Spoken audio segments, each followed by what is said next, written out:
Chapter 1672. Even so, Duque was still very satisfied. Looking at the image of the Gate of Fear through the magic eye, Duque's mouth curved into a thick smile. Smashing one door is always more convenient than smashing 3 doors. The betrayal of the Black Edge Knights confirmed the famous saying, "The strongest fortress is always breached from the inside." With the Shadow Vault as a base point, Duque unscrupulously teleported over and smashed the Scourge Army's Wizard Tower. The blizzard that surrounded the entire Ice Crown Glacier was not natural. It was a magic fulcrum that the former Lich King, Nizul, had specially set up on several important elemental veins of the Ice Crown Glacier. Relying on the Wizard Tower on these fulcrum, Nizul's magic could pass through the entire Ice Crown Glacier without any hindrance. The Black Edge Knights had killed the Lich in the Wizard Tower as soon as they betrayed the Lich. Duque had only gone over to clean up the mess. The entire Ice Crown Glacier had a total of 7 fulcrum points, with the evil Malakaris Castle as the center, forming a hexagram. It did not mean that the hexagram would become a pentagram by itself if one of its corners was removed. That kind of unbalanced collapse was the most fatal. Duque estimated that as long as his magic network completed its invasion of the Shadow Vault and took root here, the power of the blizzard around the Ice Crown Glacier would be reduced by at least 50%. The difference between the original cannonballs that could not fly in and the largest flying battleships could fly in was like heaven and earth. Because of this, Darien's surrender was very precious. Taking advantage of this opportunity, the Allied forces surrounded the Ice Crown Glacier from all sides. The Black Edge Knights were in the northwest, the Crusader Trial Arena was in the northeast, the Dalajan Army was in the southeast, and the Winter Lake Fortress where the Alcavan treasury was located was in the southwest. In January, Duque let Naxxramas launch a surprise attack and directly took down the Balagard Fortress in the west of the Ice Crown Glacier. In the second half of this winter, the Scourge Army and the Allied forces were in a state of tug-of-war. Arthas, who was unwilling to give up, launched a dozen large-scale attacks of millions of bones and 3 large-scale attacks of 5 million bones. From the remains of small animals like wild rabbits to the gigantic mammoth zombies and bone dragons, it was simply overwhelming. The price the Allied forces paid for the attacks of 5 million bones was an average of 35,000 deaths per battle, as well as the destruction of more than 1,000 tanks and heavy artillery. This was after the coalition army had used a large number of modern cannons to resist the Calamity Army's Corpse C tactic. Otherwise, it would not be surprising if the casualties were doubled. The number of casualties made Duque and Sal look quite bad. Duque was worried because of the astronomical military expenditure. Sal was angry because of the loss of human life. It couldn't be helped. The Alliance army was developing towards diversity. The most basic close combat sword and shield soldiers were the fewest. With the addition of the Horde, when it came to infantry battles, the main force would definitely be the Orc infantry. The only thing that could comfort Sal was that the weapons provided by the Alliance were quite sophisticated. They were all steel weapons that had been blessed by the Holy Light. Their strength and tenacity were praiseworthy, much better than the ones produced by the tribe. Moreover, the Alliance promised that the Horde could take these weapons with them after this battle. Even the weapons used by the dead could be sent back to Kalimdor's relatives as relics. This kind of kindness won the unanimous praise of the Horde Expeditionary Army. It wasn't that there were no regrets. The remains of the dead couldn't be carried away. They had to be cremated on the spot, which conflicted with the traditional Orc shaman doctrine. But there was no other way. It wasn't safe to sprinkle holy water on the corpses. As long as the Lich's dark magic smashed over, when the power of darkness surpassed the light, the corpses would still come back to life. But at least they managed to withstand it. Throughout the winter, the Alliance's factories didn't stop working, maintaining a 3-shift state to produce arms and military supplies. At the most critical time, even Duque had to use the magic of the magic net to open fixed portals in order to transport the wounded to the rear and transport the most scarce ammunition to the front lines. Time entered March 26th of the Dark Portal. The characteristics of Northrend as a polar continent, coupled with the high altitude of the Ice Crown Glacier Plateau, meant that there wouldn't be any spring flowers blooming here. Just the temperature went from a few degrees below zero to a few degrees below zero. This was spring. Without the cover of the winter snowstorm, Arthas finally restrained his arrogance. The Scourge army almost completely retreated, only staying in the Ice Crown Glacier area. In Naxxramas, in the Alliance meeting hosted by Duque, all the big shots either sent someone to attend or sent a magic message. The time to attack the Ice Crown Glacier has come, Duque declared at the beginning of the meeting. Why not wait until summer? Although it's spring now, the cold will still weaken the power of the Red Dragon Army's draconic breath. Duque said in a deep voice, "We can't wait anymore. Recently, I've detected many teleportation portals. Arthas must have sent a large number of low-level liches out, probably to collect corpses. If we wait too long, I'm afraid we'll be surrounded in Northrend. Even if we can hold on, it'll put a lot of pressure on the logistics. By June, we can either reduce the number of troops by 200,000, or the entire Northern Expedition Coalition army will starve and only be half full every day." In Northrend, after continuous replenishment, the Alliance and Horde had a total of 500,000 troops. With so many people eating, drinking, and the corresponding military supplies, if it weren't for Duque, the Super Internal Affairs officer with the System Elf, just the logistics deployment would probably make the 1,000-man logistics headquarters go crazy. After all, not counting the summary and judgment, there were already more than 3,000 logistics officers carrying out logistics work. And that didn't include the non-military logistics personnel. Fortunately, as early as the Battle of Mount Hygel, the Alliance began to focus on training logistics personnel for cross-sea warfare. Only then did they barely have enough logistics officers. In fact, the merchant ships of the Marcus family, Kurtiras and Alterac family, apart from the necessary regular trade ships, had all been called up to supply Northrend. But it was still not enough. "All right. Let's fight." Sar sighed. Losing 100,000 soldiers in one winter would be a huge blow to the horde that had just arrived at Kalimdor. Even with Draenor's beastmen, 100,000 young and strong beastman warriors was still not a small loss. "It'd be good if there were more troops, at least the attack could be formed in batches," Magni muttered. Sar suddenly thought of something. "Yes, the horde's forsaken. Anastrian said they're willing to fight." Duque's eyes suddenly lit up. Chapter 1673. Not only Duque but the eyes of the other Alliance bigwigs also lit up. The factors involved were complicated. Back then, the Forsaken led by Anastrian established a kingdom in Lordaeron and almost established the Undercity, which left a deep psychological scar on the people and elves of Lordaeron. If it weren't for the fact that they couldn't spare their hands, perhaps the Alliance would have hunted them down long ago.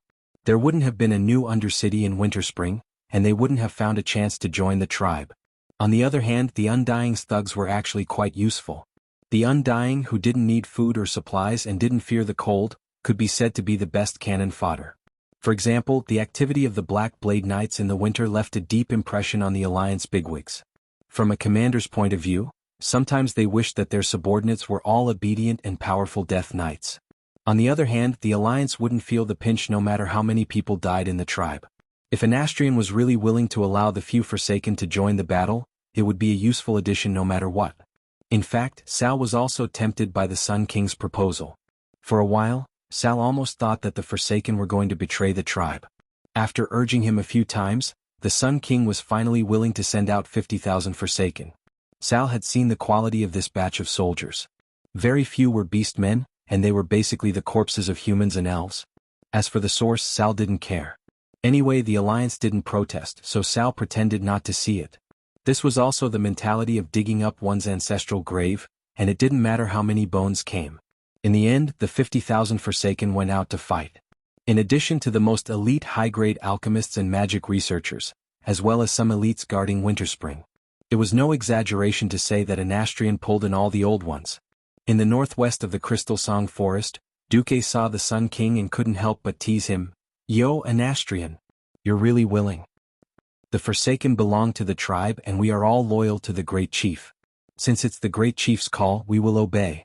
Now that the tribe and the Alliance are allies, Sir Marcus won't order your subordinates to attack your allies, right?"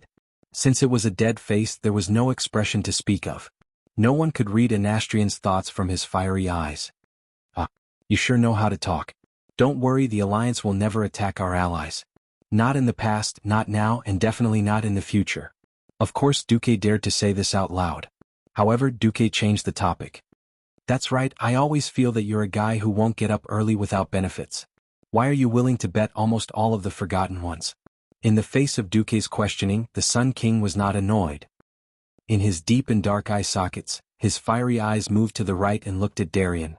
"The Alliance can accept Death Knights, so why can't the Forsaken of the Horde accept their undead compatriots who are freed from the bondage of the Lich King?" His words sounded quite reasonable. The Alliance leaders all had expressions on their faces. Although the Scourge army was the enemy of the world, the Forsaken could use war to sustain war if they operated well. Compared to Arthas's brutal double enslavement of the mind and soul, the freedom of the Forsaken was, of course, more attractive to the undead freed from slavery. Perhaps if the boss of the Black Blade Knights was not Darian Mograine, but a former Horde Orc chief, perhaps the Black Blade Knights, which had thousands of high-level Death Knights, would have been taken advantage of by the Horde. Duque and only Duque looked at Anastrian with eyes full of ridicule. This kind of look that seemed to see through everything made the Sun King very uncomfortable. He said in a bureaucratic tone, "Your Excellency Supreme Commander Marcus, the Forsaken army is preparing to attack. Do you have any additional instructions?" Duque smiled. "No. I'm eager to see the active figures of the Forsaken on the battlefield." "You'll see it." With that, the Sun King turned around and left. At 9 o'clock in the morning on March 15, year 26 of the Dark Portal, the Allied forces formed by the Alliance, the Horde and the Sleeping Dragon launched an attack on the Icecrown Glacier from 6 directions at the same time.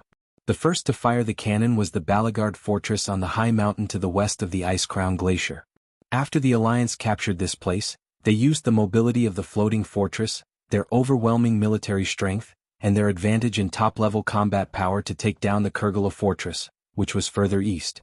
Then they used half of the winter to strengthen the 2 fortresses and the fortress, installing more than 500 modern cannons on them, the smallest of which had a diameter of 203 millimeters. At 9 o'clock, together with a total of 2,000 cannons on Naxxramas, they poured artillery shells on the Gate of Fear, Kaelisa in the east and the Dark Cathedral in the southeast. In just 3 hours, more than 50,000 artillery shells of various sizes were fired. Although they were unable to destroy the fortress-level ice shield as well as the Gate of Fear, which was a full 30 meters thick and 100 meters tall, they successfully flattened most of the Dark Cathedral, which nurtured dark wizards. The huge dome was directly blown up. The Wintergrasp Lake Fortress in the southwest was quiet. The Alliance would not attack from this side. After all, although the Ice-Crown Fortress was to the northeast of Wintergrasp Lake. Only an idiot would choose to attack a fortress on a high mountain that was more than 1,000 meters higher than Wintergrasp Lake from a place with an elevation of 70 degrees. The real battle was on the southeastern side of the Crystal Song Forest. The first to attack was the Dalajan. The Dalajan, personally led by Kael, did not directly take the brunt of the Scourge army's anti-air artillery. After all, the Dalajan was first the capital of an Alliance kingdom, then a holy land of magic and finally a fortress. It was completely different from a floating fortress like Naxxramas, which specialized in flying around the world to cause trouble. The Dalajan's mage tower was enough to make the mages' hearts ache for a long time if any one of them was destroyed. Therefore, the Dalajan's role this time was to support. It flew to an altitude of 3,000 meters and then poured mud down. Yes, it was filling up the river. The Ice-Crown Glacier's defense line was at the most gentle mountain pass, which happened to be the source of the River of Weakness. Tens of thousands of tons of mud were poured down, and in just an hour the source of the River of Weakness was completely filled up. Almost at the same time that the river was filled up, the Dalajan began to descend and pour magic cannons at the Iron Wall Dam, which guarded the mountain pass. Chapter 1674. Times were changing, technology was developing, and the development of magic continued. Compared to the Dalajan that had suffered heavy losses during the battle with Naxxramas. Now, the Dalajan was on a path of no return in the direction of the magic stronghold. It still looked like those purple domes and towering spires. In reality, the magic circuit structure inside was completely different. Kael, knew that his position as the chairman of the Kirin Tor was only in name. In reality, the entire Dalajan was still under Duque's absolute control. Apart from that, the runes and mana transmission channels of every wizard tower in the Dalajan were all connected to Duque's weave. In a sense, the Dalajan was the core of the weave, just that it was at the same level as Karazhan. Duque was more willing to call it a double core. The Dalajan was the most important chess piece to break the Lich King Arthas elemental monopoly in the Ice-Crown Glacier. Its approach caused the hexagram magic formation, which had become incomplete due to the betrayal of the Black Edge Knights, to become even more fragmented. The sky was no longer filled with bone-chilling winds and fluttering white snowflakes. The entire sky was now occupied by the purplish blue of arcane energy. From time to time, zigzagging lightning flashed. In the void, the layers of clouds and various elemental turbulence were mixed together, boiling like porridge. In the sky above the Dalajan, a small vortex appeared on the left, center, and right. In just a few minutes, it was like a rock hitting water, creating ripples in the air that spread outwards. In the end, it formed 3 huge circles of red, white, and purple. Every circle was more than a kilometer in diameter. Anyone with the slightest elemental sensitivity would know that this was the largest elemental passage in history that the Daligen, the core of the weave, had opened. It corresponded to the fire, water, and wind elemental realms. More black dots flickered in the storm caused by the elemental turbulence, like black sesame seeds dotting the sky. Every time the blue and white radiance flashed, a morning star wizard dressed in magic robes would be left standing on a 10-meter square conical floating stone. If one were to observe carefully, they would discover that the floating stone that every mage was standing on was actually a node of a magic array that was half hidden and frozen in midair. These magi, who were at least at the morning star rank, spread out in the 2-kilometer-wide sky. In ancient times, when magic civilization was not so developed, mortals would be more willing to call these mages oracles, right? Duque's promotion of the weave didn't bring more top-ranked wizards to the Alliance, but the number of mid-ranked and low-ranked wizards in the Alliance grew exponentially. These 10,000 sky mages were the best proof. Although they all had various drawbacks of rapid growth, their combat strength was real. On the Calamity Army's side, every Undying looked up at the sky. There was a moment of silence on the battlefield. The 12 huge flying warships were like 12 pages of a book. They circled around the Daligen and slowly turned to face the dam. The muzzles of the magic cannons that stretched out from the open cannons shone brightly under the elemental radiance. Those with sharp eyes would notice that the insignia of Duque's storm was engraved on the barrel of each cannon. When the 12 magical warships, which were built using the same principles as the floating city, turned around one by one and aimed at the dam with one side of the ship's side, the giants guarding the dam keenly felt a great danger looming over them. There was no sound in the sky, only the sounds of nature. All the commands were transmitted and communicated in the domain of magic. Magic warships in position. Open the cannons. In the next moment, the 12 warships shook violently. One side of their hull suddenly shot out a rainbow light that wasn't fire. It was the radiance of high-purity fire elemental energy. Roar!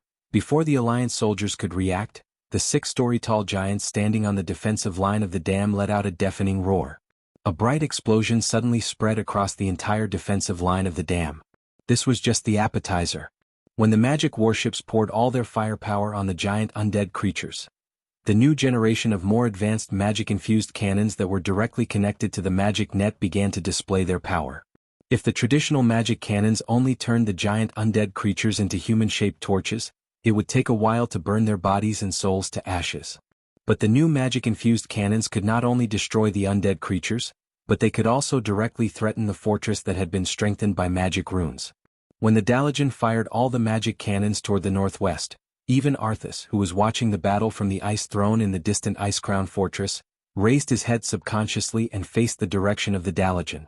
It was simple. In that instant, even he, the Lich King, felt threatened. Rumble! There was an earth-shattering explosion. Immediately, when the cannons stopped firing, the members of the Silver Hand Knights, led by Theon, quickly rushed to the giants of flesh and blood who had not yet fallen under the cannons. More than 100 holy knights raised their weapons at the same time, descending from the sky in a horse-slashing stance and swinging their weapons at the monsters. More than 100 streaks of holy aura extended from the flame-shaped weapons in their hands, piercing through the monsters whose life force had fallen to its lowest point in an instant. Many undead creatures were directly blown up. At the southern end of the plains that were once filled by the River of Weakness, Anastrian, the Sun King, silently watched the collapsing defensive line of the Scourge. If it had been 20 years earlier, this terrifying defensive line would not have been shaken at all. But now the huge dam was collapsing, and fragments the size of houses were falling down. All the undead creatures except the undead creatures below were flattened. The skeleton archers with bows and arrows, as well as the liches with magic staffs, who were neatly lined up on the dam, were all flattened. If it were not for the fact that there was a steady stream of Scourge soldiers pouring out of the secret passage behind the dam, the Sun King would have even thought that the defensive line had been completely destroyed, and that the Forsaken under him would not be able to do anything. The Sun King raised his golden magic staff with a phoenix head high, and the deep voice of the soul spread throughout the spirit sea of all the Forsaken. For eternal death. With that, the army of undead creatures surged toward the higher mountain pass of the ice-crowned glacier. It was like water flowing backwards, giving people a discordant and dazed feeling. Chapter 1675. The Forsaken were not simple skeletons or zombies. Their independence was partly due to the fact that the Lich King, Nizul, had relaxed his mind control. On the other hand, it was also because they had the strongest mind and willpower among their kind. With willpower, it was always easy for one to stand out from the crowd. After experiencing the betrayal of the Calamity Army, the chaotic battle with the Alliance in Lordaeron City, and surviving in the dangerous Winterspring, the main force of the Forsaken was now quite elite. Kale, who was sitting in the tallest mage tower in Dalajan City, looked coldly at the army of the Forsaken through the magic mirror. Kale, muttered to himself, more than 30,000 professionals? Over there were his former compatriots as well as his deceased father. That figure, which was like a blazing sun, gave Kale, the illusion of yesterday. He was still the crown prince of Kuel Salis, and his father was still the Sun King who was revered by the people. Unfortunately, that figure had become extremely unfamiliar, skinny, and full of an ominous aura. From the beginning he could not understand his father's thoughts, and now he could not understand even more. At this moment, as if sensing Kale, spying, Anastrian turned his head. He raised his dry face, which still retained the familiar outline, and grinned at Kale. Kale, was originally sitting on the Kirin Tor chairman's throne, holding his head. At this moment he suddenly stood up and his face turned ashen. Is he mocking me? The silent grin only lasted for a short while. The Sun King did not continue to look at the floating castle in the sky. He turned around and began to move forward under the escort of a few high-level liches. Tens of thousands of Forsaken warriors waved the sharp blades provided by the Alliance, wore brand new armor, and rushed toward the ruins of the dam. They were like marching ants, devouring all the Calamity warriors who attempted to resist along the way. They looked exactly the same, but they easily disassembled their compatriots into parts. The huge abominations belonging to the Forsaken waved heavy axes or meat cleavers, hacking at the struggling giants of flesh and blood. The entire hillside was filled with a rotten stench. This was like a battlefield that no one had cleaned up. It was like a breeding ground for plague. In the sky, Kale, squinted his eyes. This was why the Alliance would never send troops to fight alongside the Forsaken. Just the stench alone was enough to reduce the combat power of the Alliance warriors by 30%. Therefore, the Alliance used the cooperation of all the air forces along the way. As long as the Calamity Army dared to launch an attack, the Dalajan would be responsible for intercepting and destroying them. Northwest. The Ebon Edge Knights of Shadow Vault were ready to depart. 5,000 Death Knights rode their skeletal war horses silently and stood on the plateau.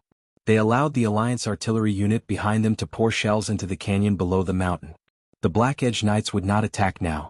They would only launch a pincer attack from the west when the Alliance army attacked the desolate door, Aldusa.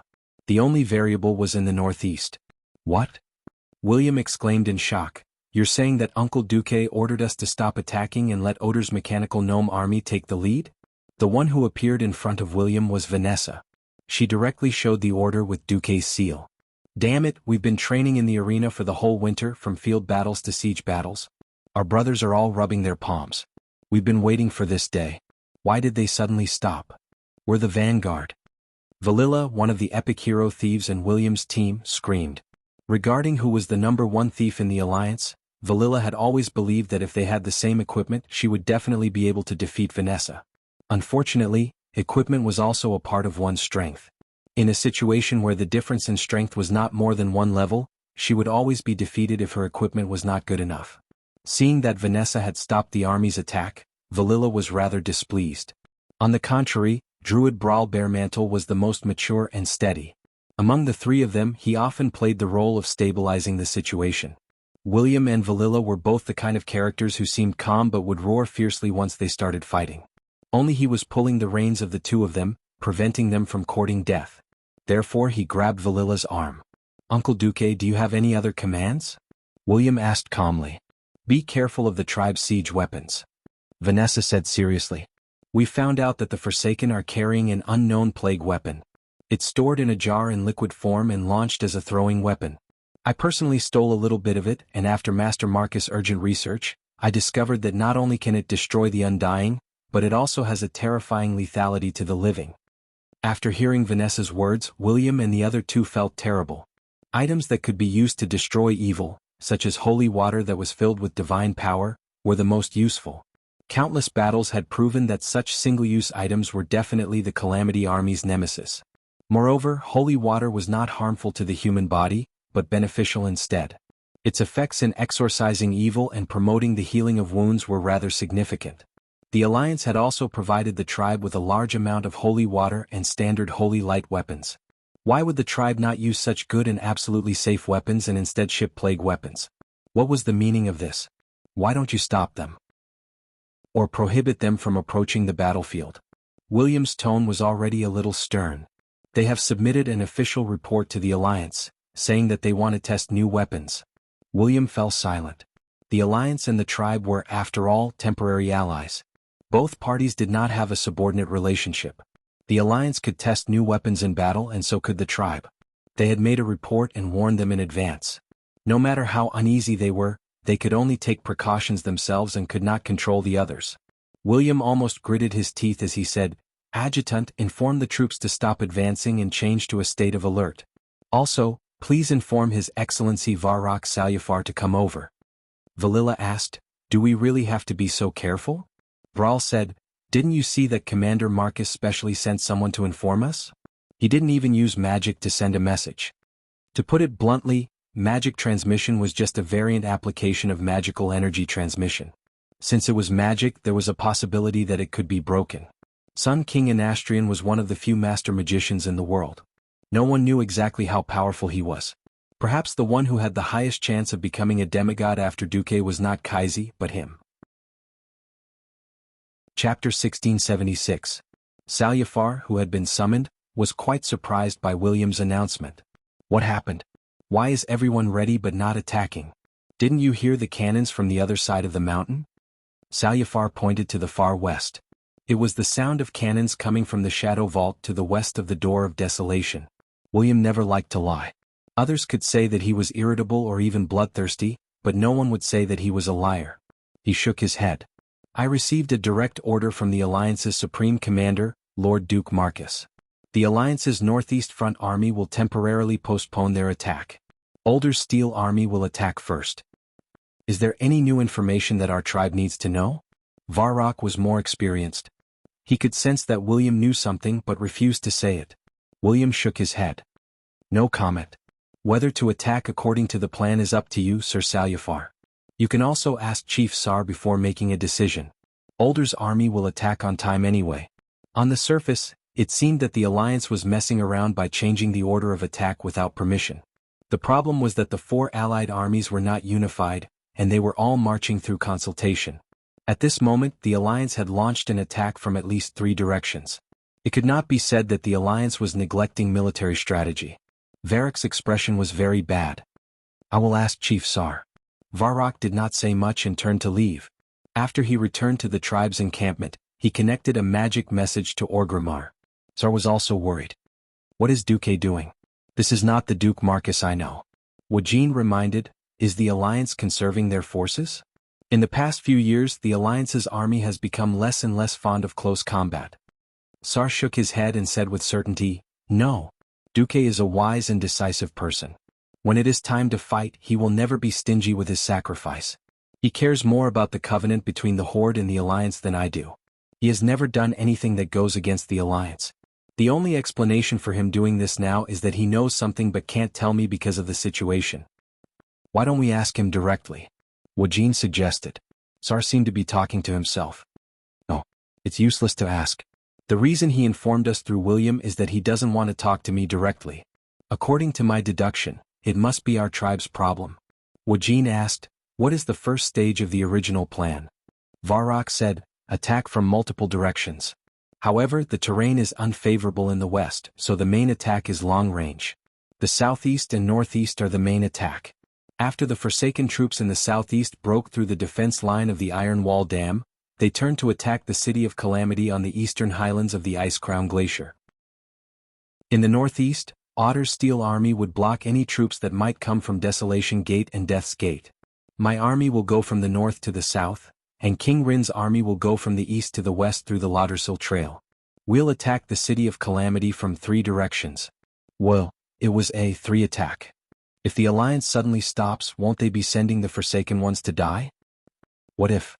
Wujin suddenly thought of something, but when he saw Sal's face and thought of Sal's efforts to unite the tribes, he suddenly became discouraged.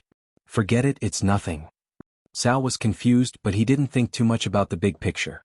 I'm going to find Duque. Varrock, your people will continue to attack Scourge from the north. The Horde will not abandon its allies. We can't let the Anastrian people face the Scourge army alone. Understood. Varrock punched his chest. In order to catch up, Varrock had even allowed his son Dranos to lead the elites of the Blackrock clan and set off first. Although the Blackrock orcs didn't like the cold weather, as a clan that used to live in the mountains, they were very good at climbing mountains. On the other side, Sal found Duke. Tell me, why did William's army stop marching in the northeast? We found that there was a mistake with a batch of artillery shells. The artillery shells, which are not suitable for use in the cold weather, were mistakenly shipped to the front line. If the Alliance troops launched an attack without the cover of heavy artillery, it would increase unnecessary casualties. I strongly suggest that you stop your army as well. Duque was an Azeroth Award winner, so he didn't even need to prepare a script to lie. Is it true? Sal asked. Duke shrugged with a look that said, you guess. The uneasiness in Sal's heart grew stronger. But no matter what he said, Duque wouldn't budge. At most, he promised to push the Dalajan forward and send as many airships as possible. Unfortunately, due to the allocation of troops, they couldn't send more battleships to besiege Scourge. A cloud of uneasiness hung over the entire alliance. At 2 o'clock in the afternoon on March 15th, the Forsaken Army and Dranos' Orc army broke through the defense line of the Iron Wall Dam. They faced the majestic Scourge army in the south and north. The Scourge army was located in the eastern part of the Ice Crown Glacier. It was an important fulcrum for Arthas to rule the entire region. There was a huge magical ley line second only to the Ice Crown Fortress. Unlike Duque's previous life, perhaps because the Alliance had put too much pressure on the Lich King, Arthas used this ley line to create an extremely powerful magic circle. Since last winter there had been a terrifying level 10 gale every day. An ice tornado that would never move was always circling around the City of Calamity. Looking at the majestic city in front of him, Anastrian glanced at the Dalajan city that had followed the Forsaken army to this airspace. The Sun King contacted Kale, that's directly. President Kirin Tor, please immediately order the Dalajan's magic cannons to bombard the Scourge army and weaken its shield. Anastrian's address was very businesslike, and Kai Z couldn't find fault with it. Facing his dead father, Kai Z's feelings were extremely complicated. But after so many years of experience and being redeemed by Duque, Kale, that's had already gotten over it. Your Excellency Anastrian Sunstrider, don't we need to wait for the main force of the Horde? No need. I'm a powerful undead. I can clearly sense that Arthas has already abandoned this place. The undead inside are not the main force of the Scourge army. Our current forces are enough. Since you say so as an ally, I have no objections. In 15 minutes, the Dalajan will launch an attack. Please judge the timing of the attack yourself, Your Excellency. The father and son, who had the same blood flowing in their veins, ended this exchange in a way that they were passers-by. Chapter 1677. Kale, that sighed softly. His face was a little gloomy. Your Highness. Great astrologer Carponia had never changed the way she addressed Kale, that's. Kai Z waved his hand. There's nothing between me and the late king. We're separated by life and death and our standpoints are different. There's nothing to talk about. The words late king made Kale, that stand clear. No one in the Kirin Tor parliament would say anything. Carponia bowed her head and retreated. Kale, that's also did not think that the Scourge army would defend the City of Calamity. First of all, the Scourge army would never treat any member of the army as an indispensable existence, except for the Lich King himself. The Lich King, who had no compassion, would only treat soldiers as expendable. The meaning of their existence was to kill the living and bring more Scourge soldiers. Secondly, it was the geographical location. If the Alliance was a traditional army, then the City of Calamity, which stood on a high mountain, would indeed be an important fulcrum. However, when the Alliance had a powerful air force and broke through the storm protection around the entire Ice Crown Glacier, the City of Calamity would just be a slightly more dangerous castle. Moreover, the City of Calamity was too far away from the Ice Crown Fortress. At the very least, they were separated by the Door of Death, Mordressa, and the evil castle, Maricaris. With the Ice Crown Glacier being attacked from all sides, only Maricaris, which was in a triangular position with the Ice Crown Fortress, should be heavily guarded by the Scourge army. In other words, the City of Calamity was destined to be abandoned. The only difference was how many soldiers it could replace in the alliance. Confirm the status of the magic network. Prepare to charge the elements. Other than the main cannon, charge all mage towers. Listen to my command. Kale, that sat on the throne and gave a series of orders to the Dalajan. Soon, above the floating Dalajan, which was gradually approaching the City of Calamity, every mage tower lit up. The colorful elements made these mage towers of different heights look like they were celebrating a festival, filled with neon lights. Looking at the energy infusion meter of the dozens of mage towers in front of them, when all the columns showed more than 90%, Kale, that's waved his raised right hand. Fire. Carbonia's crisp voice was transmitted to the masters of each mage tower through magic. In the next second, the dazzling elements around the mage tower were rapidly compressed by the large magic array solidified by the mage tower itself. They turned into beams of bright light that easily crossed the 3,000 meters distance and blasted into the huge tornado that was spinning around the City of Calamity. The nature of the ice tornado was a combination of the ice and wind elements. When there were enough other elements to destroy the elemental laws and stable state here, the form of magic would also collapse. In the eyes of all the allied army soldiers, the originally slender ice tornado became thick and fat, like a Coke bottle becoming a Coke can, and then a twisted Coke can. Kale, that's watched everything quietly with his sharp gaze. In his eyes that were filled with elements, he saw another mirror image. It was a diagram of the turbulent flow of elements. What mortals saw were fireworks, but as a Breaking Dawn archmage who had a high chance of becoming a demigod, what he saw was the balance of the elements. When the continuous magic cannon bombardment reached 36 seconds, Kale, that spat out a word, "Stop." Seeing her master nod slightly, Carbonia gave the order, "Begin the second stage." The so-called second stage seemed to be worthless, because it was using the Dalajan anti-gravity system to suck up tens of thousands of tons of sand and stones, and then using something similar to a wind cannon, it shot the sand and stones at the City of Calamity. Of course, these so-called wind cannons were all magically driven. At first, the huge tornado could still continue to spin at high speed with the sand and stones it sucked in. As it spun, even the ordinary soldiers could tell that this tornado could not be used anymore. It became slower and more condensed. In less than a minute, the tornado that had been circling around the City of Calamity, as if it would never stop, finally came to an end. Without the sharp whistling sound, without the terrifying barrier that could easily blow away tanks, the City of Calamity was nothing more than a dish. Ah! Good job. On the snowy hillside in the north, the orcs led by Dranos raised their weapons and shouted wildly. In the west and south, the densely packed Forsaken warriors remained silent. The Sun King looked into the distance and suddenly found that the east side of the City of Calamity was covered in flying snow. Oh, the Alliance is still here. As long as one had telescopic magic or binoculars, it was not difficult to see the light tanks with the Alliance insignia through the flying snow. Perhaps it was because the mountain roads were narrow, and heavy tanks could not move easily. The light tanks that came were all less than 20 tons. This was not important. The insignia and flags of the tank troops were telling the tribe that this was the tank troops directly under Bulang Bronzebeard.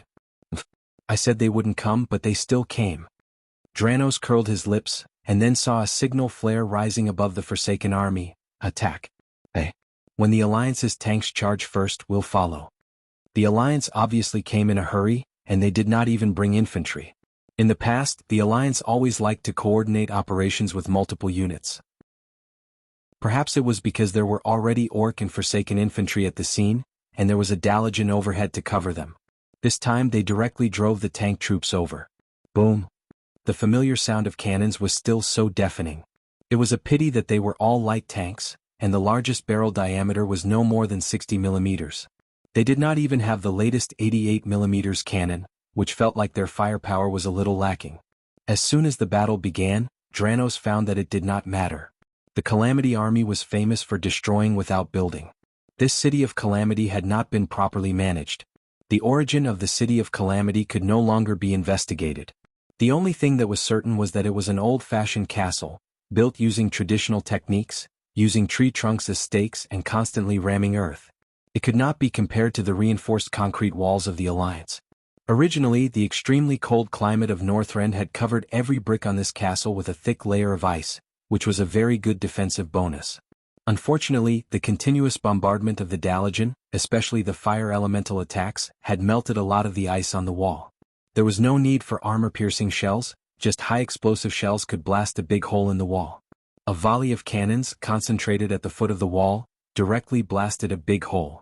The city wall's own weight easily crushed the city wall itself. In just a few blinks of an eye, more than 10 huge gaps at least 10 meters wide had appeared on the city wall. That's enough. Let's go. Chapter 1678. After working with the Alliance for a long time, little Salyafar had also developed the ability to coordinate artillery, mechanized armor, and scattered soldiers. Seeing that the Alliance's tanks were the first to charge forward with their tanks, the Beastmen did not fall behind. They ran at full speed, perfectly matching the rhythm of the attack, and broke into the city from the east. In the south of the city, because the Dalajan had spat out a large amount of sand and gravel, the tornado wall could not carry any more sand and gravel away. Most of the sand and gravel fell to the west and south. This formed a natural siege slope. There was no need for siege ladders or anything like that. The Forsaken could just rush up the slope and reach the city wall. For eternal death. Anastrian pointed with his finger, and the Forsaken under his command immediately began to charge, as if they were going to break the river with a flick of their whip. The process of taking over the City of Calamity was a little boring. Just as the Sun King had predicted, the Undying inside were not the main force. Although there were many of them, most of them were low-level undead such as skeleton soldiers and zombies. Not to mention the Liches and Death Knights that were the core of the Calamity army, even high-level banshees and abominations were rarely seen.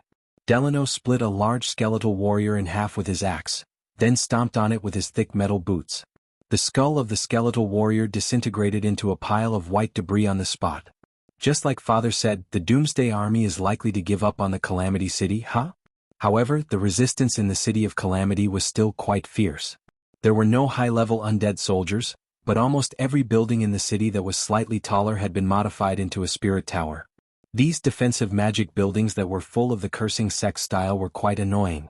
Above the spirit tower was a spirit crystal that was suspended in the air. As long as it was a disciple of the lowest level of the cursing sect, they would be able to control this soul crystal to attack any living beings within a 200-meter radius. This kind of attack on the soul level could not be defended by conventional means. The power of vengeful spirits could easily penetrate any armor in the world and directly hit one's soul. Many of the places where the spirit towers were set up were quite dangerous, and most of them were surrounded by multiple buildings. From afar one could not even see them, much less use artillery fire. Without the Alliance's paladins, the Horde could only rely on human lives to fill the gap. Using the charging soldiers to draw away the Spectre Tower's firepower, and relying on the Spectre Tower's low attack frequency, they immediately called for the Alliance's tanks to charge over and fire at close range, forcibly destroying the Spectre Tower. Watching his compatriots fall one by one, Delano felt as though his flesh was being cut off. The only fortunate thing was that this was not the end for the Orc warriors. Before the war, Thrall had reached an agreement with Anastrian. If the Orcs died on the battlefield, Thrall would allow the Forsaken to resurrect them and let them continue to fight as warriors of the Horde. However, they would be included in the ranks of the Forsaken. In a war, soldiers were expendable. If the same life could be used up twice, then, at the very least, it could reduce the casualties of the living. This was a type of bitterness, a type of helplessness. 3 hours later, just as the Allied forces were about to completely occupy the City of Calamity, news of the appearance of Arthas and Malygos suddenly came from the west and northwest. In the command post of Naxxramas, Magni yelled, "Direct attack!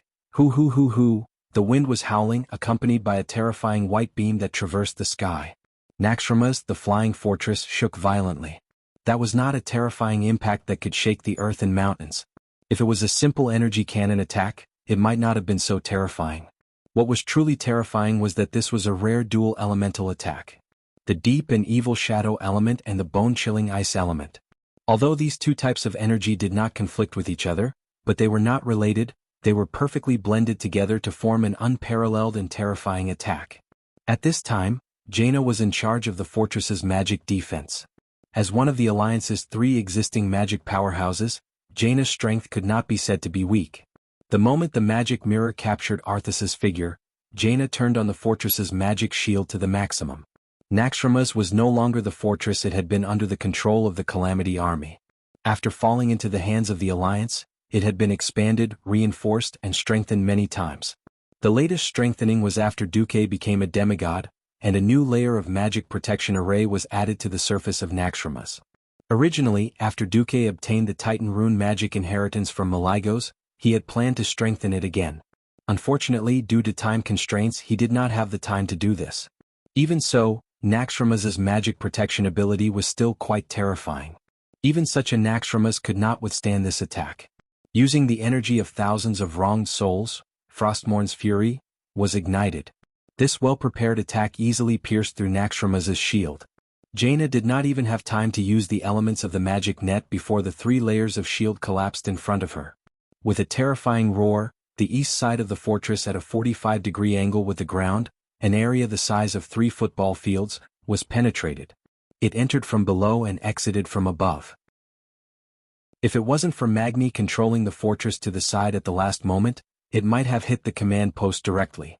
Contact was instantly lost in the 5 districts. There were more than 1,000 Alliance soldiers there. This was not all of the casualties. As the terrifying soul power spread, with the penetrated area as the center, at least 4,000 people in the 32 large spaces around it fell silently. They were all directly hit by the soul attack, and the souls in their bodies were directly annihilated. They died just like that. They did not even have the chance to become immortals before they became corpses. This was not the end. In the further areas, countless soldiers suffered a mental shock equivalent to Banshee's wail.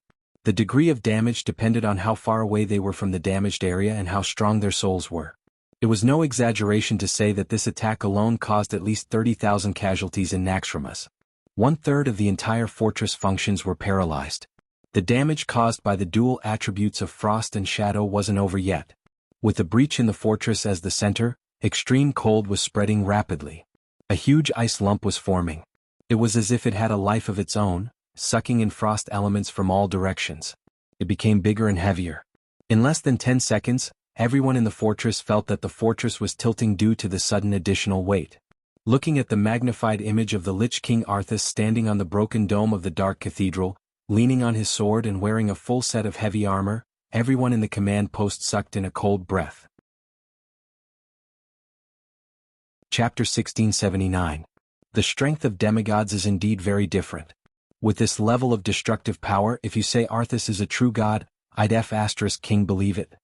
Magni cursed, turned his head, and directly activated the highest level of magic transmission. Duque, the idiot you were talking about is here. If you don't come over, you'll be collecting my corpse. Almost as soon as Magni shouted for help, the surroundings changed. Arthas, don't be too arrogant.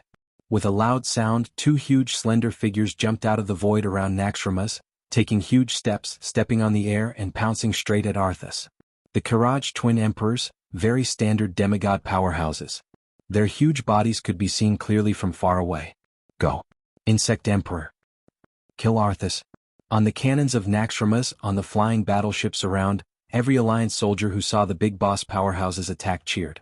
If it was the Karaj twin emperors of the past, of course they wouldn't be able to fly. After being killed by Duque, their souls melted into the magic net and became elemental creatures, so it was too easy for them to fly. The 2 emperors, whose minds and lives were connected, charged straight at a terrifying speed. The Sword Emperor took the lead, the Karaj Emperor sword slashing down heavily with the momentum of Mount Tai. The Demon Emperor waved his staff, and 2 magic, one left and one right, made 2 wonderful arcs, just brushing past the left and right sides of the Sword Emperor's body. If there were no accidents, the 3 attacks would land on Arthas at the same time. What a Lich King. As the representative of the villain's attractiveness. As a top-level existence among demigods. Arthas used his strength to prove that he wasn't a pushover. Facing the simultaneous attacks, he didn't retreat but advanced. With a tap of his foot, an ice mountain rose up from beneath him. No. This was no longer the concept of rising. The huge ice flower exploded under Arthas's feet, and the violent recoil sent his whole body shooting into the sky like an arrow from a bow. With a speed even faster than the Sword Emperor, Arthas charged towards the Sword Emperor. The Sword Emperor's eyes suddenly widened. In his field of vision, the black-armored, white-haired figure was rapidly growing larger at a speed faster than he could react to. Among all the martial arts in the world, only speed was unbeatable. In front of Arthas's absolute speed, the Sword Emperor felt as if his movements were as slow as a snail. Before he could make the slightest change of direction, a bright black ray of light had already passed through his slightly narrow abdomen. A wave of pain that they hadn't felt for a long time was transmitted to the souls of the two brothers. They had long since abandoned their physical bodies. Injuries to their physical bodies would not bring them pain, but the pain in their souls would make them feel even more tormented. It wasn't over yet. Taking advantage of the moment she slashed at the Sword Emperor, the smaller Arthas rushed past the Sword Emperor's waist. She tapped the back of the Sword Emperor's waist with the tip of her foot, and her entire body accelerated once again. It was as if she had turned into a black cannonball, heading straight for the Demon Emperor. Humph! Come! The Nephilim King unleashed a large flame blast. The condensed high-purity fire elemental ball exploded like a small blooming sun. Arthas didn't dodge. Her entire body was surrounded by an extremely cold aura. She completely broke through the surface with a single point. She gathered the frost elemental around her and rushed over in one breath. This scene could be described in one sentence. Vec, Lore wanted to kill Second Fool with an egg. Second Fool didn't want to talk to Vec Lore, so he used a stone to burst Vec Lore's egg. The Lich King's high strength and mystery easily destroyed the Demon Emperor's low concentration of elemental energy. Facing the aggressive Arthas, the Demon Emperor still wanted to rely on his physical immunity to take a blow from Frostmourne. Arthas seemed to have seen through the Demon Emperor's thoughts. He didn't even use his sword and directly stretched out his empty left hand. The seemingly small palm suddenly pressed on the Demon Emperor's forehead. From under the Lich King's heavy black full-cover helmet, only these two words popped out: Ice Seal. Just for a moment, the Karaj twin emperors, whose strength had undoubtedly stepped into the demigod realm, burst out a ball of light representing annihilation at the same time. It was like the last second of a candle's candlelight. After bursting out, there was no more sound, and it completely dissipated in mid-air. The Alliance soldiers who witnessed this scene were all stunned. No one thought that the two demigods belonging to the Alliance would be so easily knocked down in 2 moves. The ferocity of the Lich King was deeply imprinted in their minds at this moment. Is Arthas really that strong? In the next second, the fear of the Alliance soldiers was immediately calmed. It was very simple because a powerful existence riding a black dragon appeared in the sky above Naxxramas. He was, of course, the supreme commander of the Alliance, Duke Marcus, and his mount, the Earth Guardian dragon Onyxia. Arthas, you really surprised me. How dare you run out of your white turtle shell? Duque looked down at Arthas condescendingly, and his contemptuous voice spread throughout the airspace through the elemental vibration of the magic net. Every Alliance soldier couldn't help but let out the loudest cheers after hearing Duque's voice. Long live the Alliance. Long live His Excellency Duke Marcus. Our commander is the strongest. That's right, in the hearts of the Alliance people, only Duque was the ultimate strong. The failure of the Karaji twin emperors was certainly a setback. But as long as Duque did not fall, the Alliance people would have a firm belief in their hearts. Brilliant victories again and again, great achievements that were enough to be sung through the ages, forged this confidence that would not be easily destroyed and obliterated. The morale that had just fallen slightly immediately rose again. Arthas seemed to be disgusted with the recovery of the Alliance people's morale, and said coldly, "Sure enough, if you hit your dogs they will run out. Unfortunately, if those 2 dogs just now were alive they could be used to guard the door." Duque's facial muscles twitched and his left eye narrowed slightly. It must be admitted that Arthas's attack was indeed effective. If the Karaji twin emperors were still the pair of bosses in the temple, it was estimated that they would have completely knelt by now, and even their souls would have been sucked into Frostmourne, and they would have completely become the slaves of the Lich King. However, since they were included in the magic net, their souls no longer belonged to them, and the core of their souls had long since become a part of the magic net. What Arthas had just knocked down was only a soul projection that had part of its soul and was filled with a large number of elements. Being beheaded, of course, would be greatly damaged, but after resting for a while, they could still recover their strength and come out again. As for how long it would take, Duque was not sure.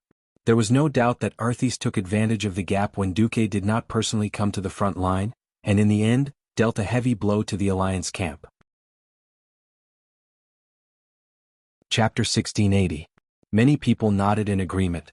The fight against evil was never a meaningless show of support by the majority and leaving the battle to the few. This was the largest ghost tower in the city. At the same time, in the City of Calamity, Hodier the Ice Guardian could only watch from below because aerial combat was not his domain. Duque immediately realized that he could not retreat. Maligos, who was flying in the air, only had half of his body left. Everything below his waist had been cut off, and now it seemed that it could not be reattached. The figure of Lich King Arthas suddenly appeared in the dark green crystal. "Oh, do you really think I don't dare to fight you here?" Duque was amused. "Ah, Arthas, it's better than you. It doesn't matter who you fight as long as you hide under the bed and don't come out, no one can force you." In the trapezoidal room at the base of the ghost tower, the Sun King easily found the target of this trip. It was a huge soul crystal that needed 20 people to barely wrap their arms around, and it was a full 10 stories high. It was not only the ice elemental rushing over from the water elemental realm, but also a terrifying attack combined with the natural cold of no scent. The mountain collapsed. A round of arcane bombs made Kalegos dizzy, and then it pounced on his back and bit him non-stop. Everyone could see it. Without a powerful powerhouse to help Kalegos, there would probably be another demigod bone dragon under the Lich King. "You dare? Of course you dare. But can you do it?" Accompanied by Arthas' mocking voice, an earth-shattering roar erupted under his feet. Duque was not annoyed. After all, his loss was temporary. Once he retreated, Naxxramas behind him would become the direct target of this volcanic eruption. "Damn, everyone knows you're useless, but can't you, Kalegos, give me a little more strength?" Arthas' blue eyes flickered in his helmet. Suddenly he smiled. "Very good. Not bad. Once I thought you were a despicable thief. Now I will at least recognize you as an opponent who can fight me. I will watch here and see if you and your coalition can afford the so-called price." A moment ago his face was still a little ashen, but in the next second, it softened. The coalition army's encirclement and suppression of the Calamity Troop came to an end. Driven by the enormous shadow magic array, the dark green crystal was constantly emitting a beam of chaotic green light into the sky. It didn't matter if it made sense or not. He immediately used mystery with a higher authority, forcefully using a sea of ice elemental essence to fight against Duque's weave. Every living being of Azeroth had the obligation to fight and pay the price, even if the price was their lives and souls. Why is Arthas behaving in such an abnormal manner? The Sun King didn't mind. He brought the 2 radiant moon liches and slowly floated into the largest specter tower. What a joke. Even if he only had 70% of his strength left, Kalegos wouldn't even be able to escape, let alone fight back. How could Duque give up the floating fortress that they had worked so hard to snatch? When it was confirmed that there were no more Calamity warriors in the city, Delano and Anastrian met up in the center of the city.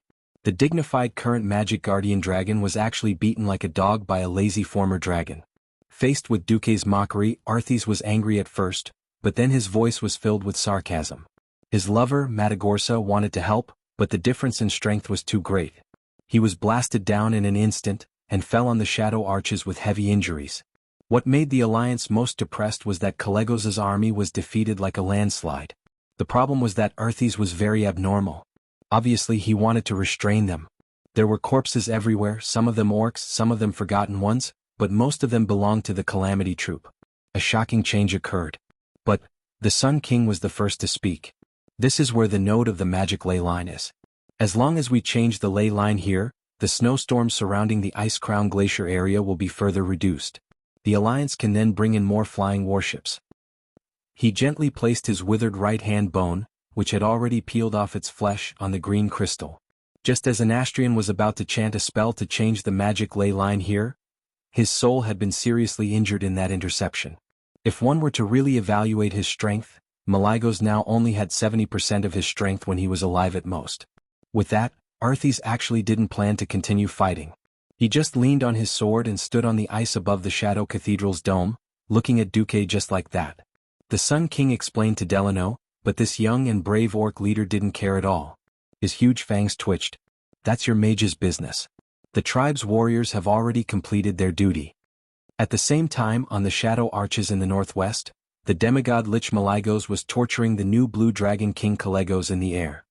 Isn't it natural for the Undying to offer their souls and bodies for their king? But you, Duke Marcus, don't you think you've fallen into a trap? Leave the rest to us. Magni and the other Alliance soldiers were all sighing softly. King against king, general against general. This time, Computer Lou left Duque slightly stunned. Duque immediately adjusted his state of mind. Fallen into a trap? Perhaps. But as long as I'm up against you, Arthas, there's nothing I can do even if other areas are broken through. I'm not a saint, nor am I an omniscient and omnipotent super true god. I can't save everyone in Azeroth, every living being. If I want the future of my descendants, every living being must pay the price. The white mountain peak split apart with a loud bang, and then tens of thousands of tons of snowflakes splattered out from the snowy peak under Arthes's feet. He was so sudden and so close that even someone as powerful as an Astrian was caught off guard. You. Duque's words made the Alliance soldiers who heard this fall into deep thought. Having lost 2 legs and a large tail, Malygos's close combat abilities were reduced by more than half.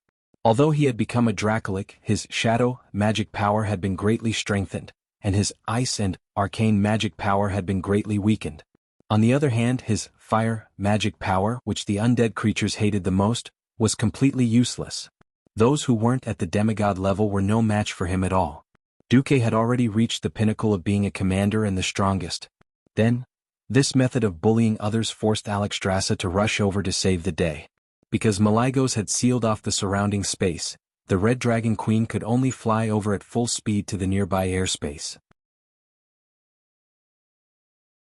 Chapter 1681. Be careful, my king. Arthas, wah!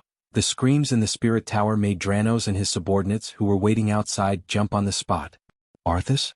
Isn't he confronting Marcus? Hearing the screams, young Salyafar was bewildered. The Alliance army's intelligence exchange was quite good. Just as the battle stopped, they received news that Naxxramas had been severely damaged and Arthas had appeared. Since it was Duque fighting Arthas over there, how could there be another Arthas here? Could it be that an Astrian was too afraid of Arthas and confused the leader of the enemy with a more powerful Death Knight? In the next moment, Dranos drove this damn thought out of his mind. The Sun King, who was famous in the entire tribe, had been rebuked. Although a fallen phoenix was not as good as a chicken, an Astrian had once been rich. The lifestyle that was imprinted in the memories of the High Elves still dominated him even after he became a lich. Even if he didn't say it, everyone knew that he looked down on the tribe's uncouth chiefs. For example, even though he was already a skeleton, every time he sat down he would use magical elements to drive away the dust on his seat. If he could, the Sun King would never allow himself to be so embarrassed. At this moment, the Sun King was like a pitiful worm that had been hit by a rampaging rhinoceros. The surging and irresistible impact directly caused his back to smash through the walls of the spirit tower that had been strengthened by magic runes. Seeing the fragments of the tower wall that contained dark magic explode like petals blown away in a storm, one could imagine how terrifying the attack that the Sun King had endured was. If he was a living person, perhaps his entire internal organs would have been completely shattered by this blow. Fortunately, he was a lich. However, it was also because he was a lich that he could counterattack in ways that ordinary people could not. Although his chest had been pierced by Arthas' left hand, he could still maintain his spellcasting state. An instant cast, Flame Blast, exploded at the position of Arthas' helmet at absolute zero distance. Boom! The mushroom that soared into the sky was clearly visible through the towering city walls. Kale, who was about to rest, looked at the sudden explosion in the city in shock. He suddenly stood up and no longer cared about his elegance. He shouted at the top of his lungs, "It's Arthas, another Arthes? How was this possible?" News of the engagement with Arthes was transmitted from both the east and west ends of the Ice Crown Glacier at the same time, causing the entire communication network of the Allied forces to be thrown into disarray. To Arthas? When did he have a brother? At the same time, the image that was broadcasted on the magic mirror was also incomprehensible. In the west, a certain Arthes was summoning ice elemental powers that could shatter the heavens and shatter the earth, and was engaged in a fierce battle with the demigod Duque. In the east, the mighty Breaking Dawn expert in Astrian had been captured. The Sun King's flame blast was extremely powerful. One could see that the surroundings of the gigantic Netherworld Tower were already beginning to melt. It was easy to destroy the Netherworld Tower with a cannonball, but it was extremely difficult to melt all the fragments into liquid. From this, it could be seen that an Astrian had not held back at all. But, the Breaking Dawn rank flame blast, which was already terrifying in the eyes of mortals, had not been able to penetrate the ice elemental shield wrapped around the Lich King's black armor. The mysteriousness of a low rank had vanished in front of the mysteriousness of a higher rank. No! With a blood-curdling scream, the Lich King's hand that had pierced through the Sun King's craggy chest turned into a palm. Arthes exerted some force as if she was holding on to something. Only professionals of a certain level could see that it was a semi-illusory, beating heart. That was an Astrian's heart and also the core of his soul. Arthas abruptly retracted his arm and pulled out the translucent heart, which instantly turned into a ball of liquid that flickered with a blue radiance. With a slap, a palm stained with the blue liquid was imprinted on the right side of the Sun King's skull. Arthas's thick and murderous voice echoed throughout the entire city of Calamity. Pledge your loyalty to the great Lich King. Out of the expectations of every tribe, the Sun King, who had never bowed to anyone and would only bow slightly in front of the great chief, actually knelt on one knee before Arthas and shouted, "For you, His Majesty the Supreme Lich King." A king kneeling to a king. This meant, unable to hold back the rage in his heart, Dranos, who had recovered from his shock, roared, "Perish!" Arthas, he immediately unleashed a full-force leap slash. Letting the body soar into the air without any leverage was actually a rather foolish way of fighting. But when the leap slash was infused with the power of the warrior's spiritual condensation, fury, an ordinary leap slash became a terrifying attack that could split the heavens and the earth. A deafening howl. An extremely ferocious face. An angry mouth filled with fangs that symbolized brutality. If it were any other opponent, they might have been intimidated by his frightening aura. Unfortunately, he was Arthas, the strongest Death Knight in the world. The attack that was extremely terrifying in the eyes of others was just a huge piece of meat sent to the blade of Arthas's sword. With his left hand still pressed against the Sun King's skeletal face, Arthas's right body made a striding motion. With just a glance, death's grasp, that Dranos could not match was unleashed. A giant illusory hand that could not be seen by the naked eye suddenly appeared in the void, grabbing the enraged orc and pressing his chest onto the blade of Frostmourne. "Ah no, Ken." Delano's round eyes bulged out due to the impending death. His eyes were bloodshot. Even at the moment of his death, he couldn't understand what had just happened. How did he lose his balance and control of his body? How did he die? Young Salyafar did not have time to find the answer. An extremely cold and terrifying suction force came from the runic greatsword that pierced through his chest, instantly freezing his body that was not cold yet, and pulling his burning soul into an extremely cold soul hell. No. Amidst the cries of disbelief, the entire tribe exploded. Was this scene real or fake? It was just one move. Two powerful tribe leaders, one dead and the other surrendered? How terrifying was the Lich King Arthas? Chapter 1682. In war, information was important, but real-time information was even more important. 25 years ago, orders had to be passed on by foot. If it wasn't horses, then it was griffins. That outdated method of sending orders on the battlefield had long been swept aside by the Allied army. After using the magic communication network, who would want to send orders without a reply after a long time?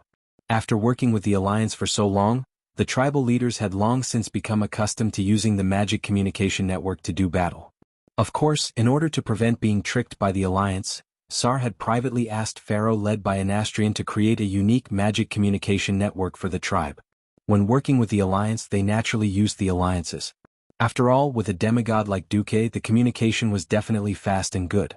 In addition to the telephone-like magic communication that couldn't see faces, Duque also had the Alliance add a multi-screen real-time video broadcast. Although it was said that he had learned it from the Pantheon and the Burning Legion's void battleships, it was actually all his transmigrated knowledge. Whenever the Allied army fought a battle of 1,000 people, at least 3 sky mages would be sent to observe the battlefield. These pharaohs didn't do anything but control the mages' eyes to transmit the images they saw through the magic network and finally to the Allied army's headquarters. The headquarters also had a rather modern feel to it. Divided into categories, each small battlefield would have more than 3 girls with good eyesight. They were both inspectors and messengers. Behind these girls were commanders of all levels. In the sloping command post, orders were directly passed down from the highest level to the battlefield commanders. It was precisely because of such a modern command system that everyone quickly learned of the shocking fact that one of the tribe's leaders had died and the other had surrendered. No, Varrock Salyafar, who was rushing over with his troops, was furious. He had seen his son's death in the magic mirror. Impossible. Sar, who was far away in the Kalimdor continent's Orgrimmar, was extremely shocked. He couldn't accept the fact that the tribe had suddenly lost the leader of one of its main races. There were now 5 major races in the tribe and each one had an indispensable role. The most numerous beastmen were undoubtedly the cornerstone of the tribe. Whether it was warriors or warlocks, the beastmen were the most numerous.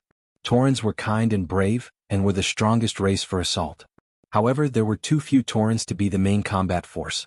The trolls provided the best long-range attacks for the horde, and the trolls' javelins were indispensable. Although gnomes had all kinds of problems, they controlled the tribe's economy and technological development. The Forsaken. Although Anastrian had never been very respectful to Thrall, the Forsaken had given the horde soldiers a way to be reborn a second time. Not only that, almost all the mages in the tribe were forgotten ones.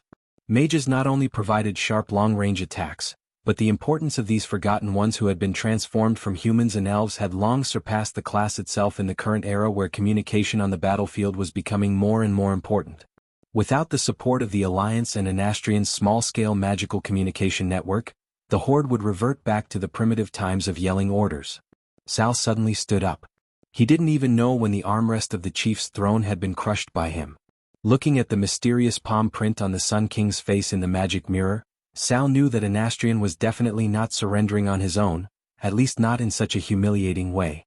This powerful Lich, who had once broken free from the Lich King's restraint, had most likely had his will destroyed by the Lich King in direct spiritual contact, and then he had knelt down. The defeat and death of the two leaders had already made Sal extremely worried. What was even more painful was yet to come. On the city wall, the catapults that were previously in position were specially helping the Forsaken army to bombard the ghost towers in the city.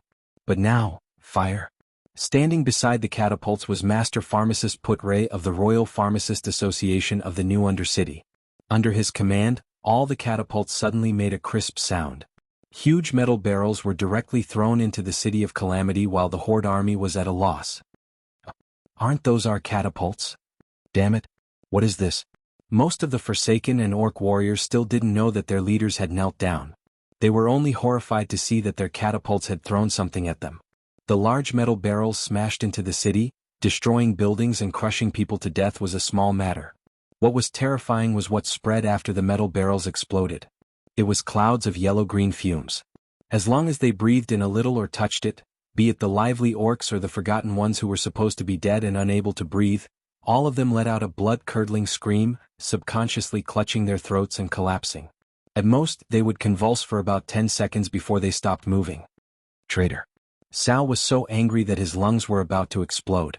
Even though he was the most restrained orc in the world, he couldn't control his emotions at this moment.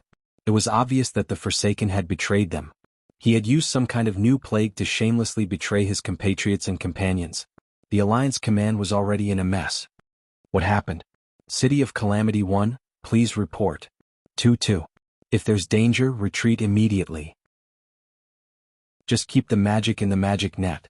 But it wouldn't be so easy to leave once they came. In the blink of an eye, a terrifying chill burst forth from Arthas, who had killed young Salyafar with a single sword strike. Where the City of Calamity had originally been, a new ice wall immediately rose from the ground, trapping all the Alliance soldiers who were trying to escape. They couldn't run and they couldn't hold up. They had to close the door and beat the dogs. The Horde soldiers fell in droves, but after a while they stood up again as soldiers of the Calamity army. The scene drove Sal crazy. Soon the scene was cut off. Since the Lich King had descended, that terrifying elemental exclusion made it impossible for any magic to be used. Looking at the dark row of magic mirrors, Sal suddenly lost all his strength. He slumped into the great chief's seat, his eyes unfocused. Tens of thousands of troops had been wiped out in an instant. Not to mention the Horde with insufficient troops, even the large alliance could not bear it. Although there were 2 million new orcs in the Horde, not all of them could be warriors. Excluding the relatively weak laborers, women, and children, there were only 500,000 or 600,000 young men who could fight. Previously in the North Wind Tundra, the Warsong tribe had been ruthlessly beaten up by Maligos. They had lost 100,000 people in one winter, and now it was equivalent to wiping out the entire Forsaken race, plus young Salyafar's Blackstone elites. The Horde was already badly hurt. Chapter 1683. What Thrall could not accept the most was the death of little Salyafar. Among the next generation of beastmen, Thrall had the highest hopes for him. He had the bravery of the traditional beastmen, the spirit of unity, and a good sense of the big picture. Thrall had even thought of passing the position of Great Chief to Dranos. But now it was all over. This was what the Calamity army feared the most. Once there was a large-scale annihilation, the dead soldiers would immediately become the enemy's helpers. An epic hero Dranos and a Breaking Dawn Great Lich. It was unknown if Arthas would strengthen their combat power. With one addition and one reduction, the difficulty of attacking the ice-crowned fortress skyrocketed. The scene was interrupted, but it did not mean that the battle in the Calamity City was over. Oh! Under the thick armor, Arthas was a little surprised. He realized that while all the Horde infantrymen had fallen, the tanks belonging to the Alliance were still firing continuously. They were rapidly blasting the Horde soldiers who had turned into Calamity warriors into pieces. The tracks of the light tanks mercilessly crushed these fellows who had been allies not long ago. How dare you? Arthas was a little angry. He raised his hand, and a tank not far from him was grabbed by a pair of large hands made of ice that grew out of the ground. One hand grabbed the chassis of the tank, and the other hand tore open the top cover of the turret as if it was a thin piece of paper, revealing the driver inside. There was no fear, no anger, not even any emotion. The driver directly pulled out the large musket that he carried with him and fired at Arthas. Bang! Bang! Bang! Arthas's movements stopped. He felt a little shocked and angry. Of course, these laughable low-energy bullets could not cause any damage to the Great Lich King. There was another reason for his shock and anger. The ones shooting at him were not living people at all. They were mechanical gnomes from Otter that Mimiron viewed as expendable. These low to moderate level of intelligence faithfully carried out Mimiron's orders and attacked all enemies of the Calamity army until they were destroyed. Arthas did not want to see this laughable robot ever again. Even if it existed in this world for one more second, it was a mockery to him, the Lich King. 100 miles away, Arthas, who had been confronting Duque at the same time, spoke up. Duke Marcus, you knew that I would set up an ambush in the Disaster City? Duque's expression didn't look too good in the face of the stern Arthas either. He didn't want to respond at all. The weave was his, and in this place where the elements were surging, no live footage could be leaked without his permission. Only the people of Naxxramas could see this. Duque was also unhappy. That's right, he tricked the two idiots. The incident in the City of Calamity this time was like a modified version of the incident with the Gate of Heaven's Wrath. Duque, who was familiar with the original history and knew that Master Apothecary Putris would betray the Alliance, naturally wouldn't continue sending the Alliance's soldiers to their deaths. He had Mimiron's mechanical gnomes sit on the Alliance's tank just to put on a good show with a certain someone. In the original history, it was Putray and the Dreadlord Verimithas who had betrayed them, and the Allied army had no choice but to send an army to Gloom City to quell the rebellion. This bought a lot of time for Arthas. If Duque was a tribal chief, of course he would expose Putray as soon as he got the evidence, minimizing the damage that could be done to the tribe. Duque was the Alliance's commander, and this identity meant that Duque would only do things from the Alliance's point of view. The point was that Duque wasn't sure what role the Forsaken played in this incident. After all, the boss of these bones wasn't Queen Sylvanas, but an Astrian. Duque did get the absolute evidence that the Sun King was in cahoots with the Burning Legion. Duque didn't want to throw out the evidence at this time. In his imagination, if he threw out the evidence at the time of Mystery of Pandaria, he would remove the Forsaken from the tribe and destroy them, which would be the most beneficial to the Alliance. Now Duque was doing a little useless work. The elites of the Forsaken were all wiped out in one go. At least on the surface, it seemed that a mere grand pharmacist had tricked all the elites of the Forsaken, including the Sun King. The combat power of the tribe was indeed weakened, but dying together in battle didn't affect the unity of the tribe. Instead, it made the tribe more united against a common enemy. If the tribe later found out that the Alliance had switched the soldiers, F***ck. No matter how good-tempered Duque was, he couldn't help but curse. Of course, what annoyed Duque the most was that Arthas also played a trick on him. Nowadays, even the Lich King has learned the cloning technique. This time it was finally Arthas' turn to laugh. He laughed happily and arrogantly. Duke Marcus, aren't you the one who calculates everything? I almost thought that you were the god of fate, invincible. Luckily, you are not, Duque retorted. Arthas, laugh if you want. You won't have many chances to laugh. In the sky, the elemental tides that belonged to different demigods were still colliding in midair, making continuous explosions. Without the soul voice, it was impossible to hear the voices of people 1 meter away. Arthas's voice continued to be transmitted into Duque's spirit sea. No. I'll definitely laugh until the end. However, Duque, don't you want to know why there are 2 Lich Kings? No need. I'll get the answer after I kill this you in front of me. Duque was unusually stubborn. Obviously Dumbo laughed happily. Then he seemed to sigh and murmured to himself, "Forget it. I wanted to let you keep guessing. However, this body seems to have reached its limit." With that, Arthis began to unravel the mystery on her own. He took off his head. He did not take off the black helmet that exuded a murderous aura. Instead, he took off the helmet along with his head. Just like how a knight in military uniform would place his helmet under his armpit, he clamped his head between his legs. Damn, Duque could not help but curse. A dignified Lich King has become a headless knight? Of course, Duque knew that all the Undying had the talent, split. Each of them was like Bucky the Clown in the One Piece manga. They would not die even if they were split into pieces. However, Duque knew that Nazul valued Arthis not only because of Dumbo's soul, but also because of Dumbo's strong body. In this life, Duque had tricked Arthis again and again. He had broken his arm and cut his waist. The indomitable Arthis also reattached her body over and over again. Arthis's body had long been refined into a demigod's body on the ice-ceiling throne. Without his head, how could he bear it? 3 seconds later, the mystery was revealed. The arm wrapped in the gauntlet took out a crystal skull from the helmet. Chapter 1684. At this moment, the expressions on the faces of all those who witnessed this scene froze. Probably everyone had the same thought in their minds: holy shit. How could this happen? Others might not know what this ice crystal skull was. Duque must know. In order to punish Nazul for being half-hearted and running away, Jaden played hardcore SM games with Nazul. When Nazul's body was completely destroyed, his bones turned to ashes, and he could no longer repair his cultivation. Nazul's soul was stuffed into this ice crystal skeleton. This was a cruel punishment that just thinking about it made people feel horrible. Without a body, the soul also lost its freedom. It was bound in an ice skull, suffering day and night like a frozen hell of soul torture. This was the terrifying side of the ice skull. On the other hand, it was undeniable that this thing was also the most powerful soul power amplifier. With it, Nazul's soul could control his undead subordinates from a super long distance. He could easily cross space and extend his soul touch thousands of miles away. Under the effect of the strengthened spiritual power, Nazul could also perform super long distance casting that mortals dared not imagine. Duque never thought that in order to trick him, Arthis would force a part of his soul into this crystal skull that his other half, Nazul, refused to enter even if he was beaten to death. Sure enough, ambitious people were ruthless to others but even more ruthless to themselves. Using a part of the Lich King's soul to control the crystal skull, he used the soul energy stored under the ice throne to directly shoot at Naxxramas, and then shot at Duque.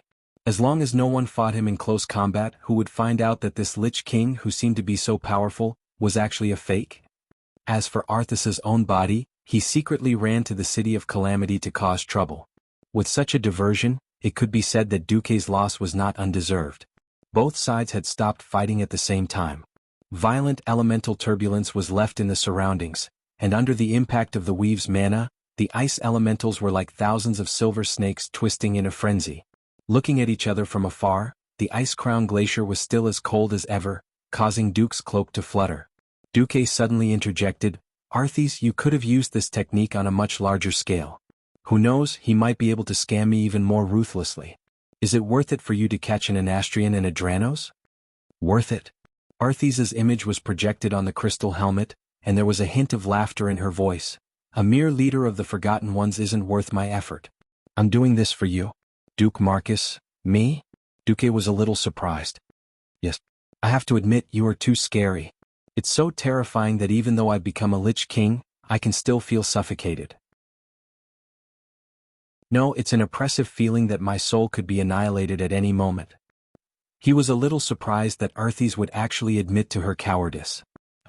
A playful expression appeared on Duque's face. "I grew up listening to legends about you. Ever since I took charge, I've never won against you. Even after embarking on the path of a Death Knight, I've never won against you. You stole my lover. You took away the victory that belonged to me. Over and over again. Over and over again. Almost every step I took was predicted by you. Then you gave me an incomparably painful blow." Speaking up to this point, the projection of Arthis touched her shoulders, and then touched her waist, where Duque had once broken them.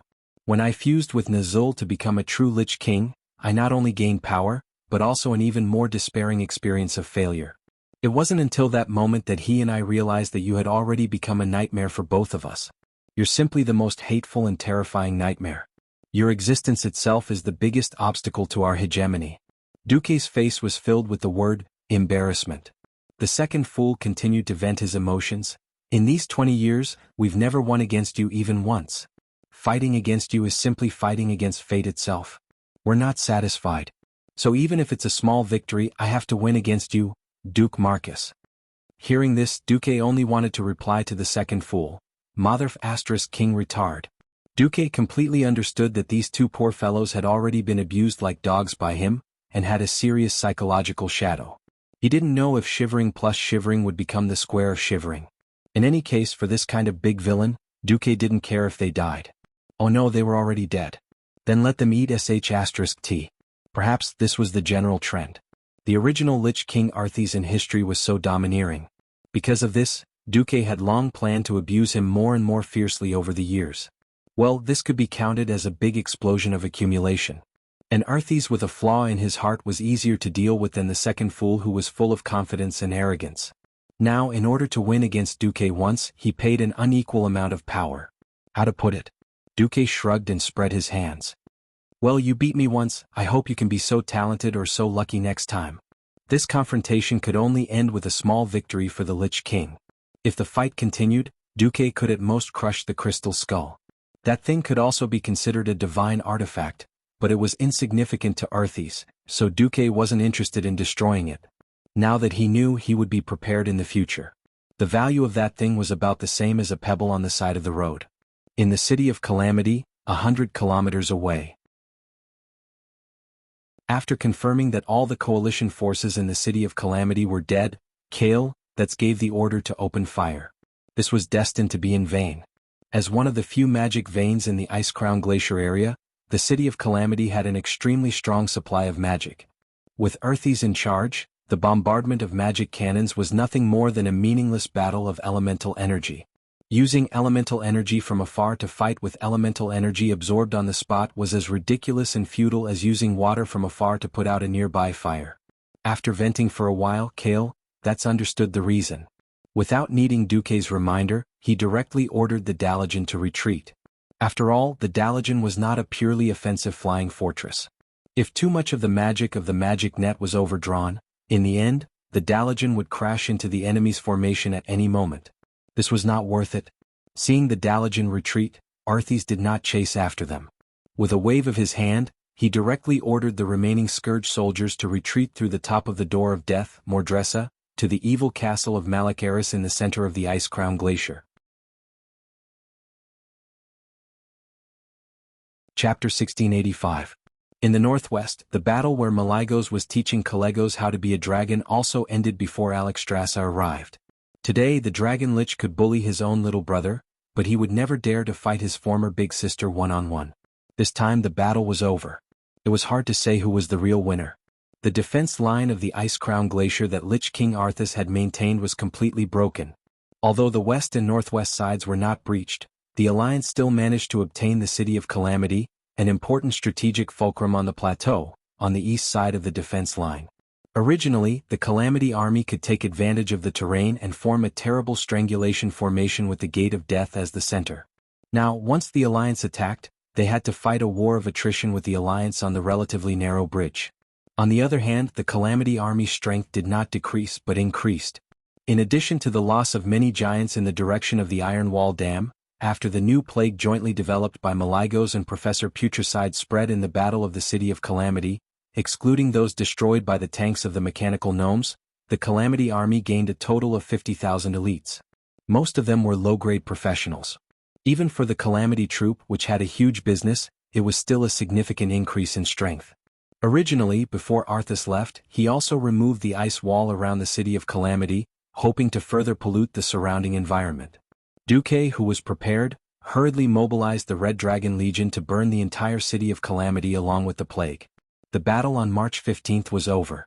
The aftermath was still fermenting. What? You said that the Alliance seemed to be prepared for this. They only sent mechanical gnomes that wouldn't be affected by the plague into the City of Calamity, and then everyone on our side found out that the Alliance had replaced them? In Orgrimmar, Thrall clenched his fists after receiving the report. Anger? Maybe. But more than that, he was uneasy and confused. As soon as he turned around, Sal's tall body had already walked toward the magic mirror. There, a troll mage responsible for contacting the Alliance command immediately bowed to Sal. Trolls also had mages. As the ancestors of the Night Elves, trolls also had the qualifications to be mages. However, among the Darkspear trolls where Wuxia was, there were not many trolls with the qualifications to be mages. Coupled with the lack of magic civilization, the number of great magi was even fewer. However, with the annihilation of the Forsaken Army and the announcement of Varamasath, the Dreadlord who was now in control of the new Undercity, joining the Scourge Army, the Forsaken mages had actually been forced out of the Horde's battle array. In reality, the Horde only had less than 1,000 Forsaken left. Trolls were generally not strong, and there wasn't even a Radiant Moon Wizard who could be called. He could only make do with it for now. Sal sighed and was about to speak when he heard Woking's voice coming from behind him. "Great Chieftain, are you going to confront Duque?" Sal didn't turn his head but faced Woking with his stalwart back. "Yes. That's right. I just couldn't take this lying down. I wanted to ask Duque why he did it. Since he found out that the tribe has a plague weapon, he could have told me." Woken's voice was low and it was obvious that he was also quite depressed. "Don't ask." So what if he asked? It would only widen the rift between the Alliance and the Horde that had just begun to heal. "Great Chieftain, there is only one reason why he did this. The Alliance is the Alliance and the Horde is the Horde." Sal seemed to be struck by lightning and his whole body stiffened. Immediately, his mouth full of sharp teeth was filled with bitterness. Woking was indeed a man of great wisdom. He pointed out the key point in one sentence. Even after 10 years of relatively friendly and peaceful cooperation, it could not completely eliminate the estrangement between the two sides. The Alliance and the Horde were now allies. But these two behemoths were also two multiracial joint political bodies that had once fought a cruel war and had different interests. The Alliance had made too many concessions, so many that even Sal, the Great Chieftain, was a little numb. Many times, he had forgotten the hatred and unhappiness of the past, and wishfully thought that this peace and cooperation could last forever. This time there was no need to ask, it must be the Alliance guarding against the Horde. That was why Duque suddenly ordered the withdrawal of William's Eastern Army and replaced it with Mimiran's mechanical gnomes. On the other hand, wasn't the Horde also guarding against the Alliance? Among the Horde, the voices of clamoring for war against the Alliance had never stopped. Recently, with the emergence of problems such as the lack of land resources, this voice not only did not decrease, but instead became more and more intense. Sal, as a dove, went around putting out fires, but the more fires he put out, the more fires there were. Sal was simply mentally and physically exhausted. Woking pointed out the key point of the problem, but knowing the problem did not mean that it could be solved. It was completely foreseeable that the conflict would become even greater in the future. Looking at the history of the orcs, it was not difficult to find that the orcs were also very fertile. When the population was large, they would expand outward and beat up the foreign races. If there was really no place to expand, they would fight each other. Since ancient times, many clans had disappeared in the long river of history. The orcs did not care, it had been like this for hundreds of millions of years. However, the clear-headed Sal knew that this way of survival was extremely dangerous. The Alliance was already a behemoth whose strength was far above the Horde. Since the Second Battle of the Dark Portal, the Alliance had not launched a war against the Horde, not because they did not want to, but because there were stronger foreign enemies, and there was a wise leader like Duque to suppress the voices of opposition.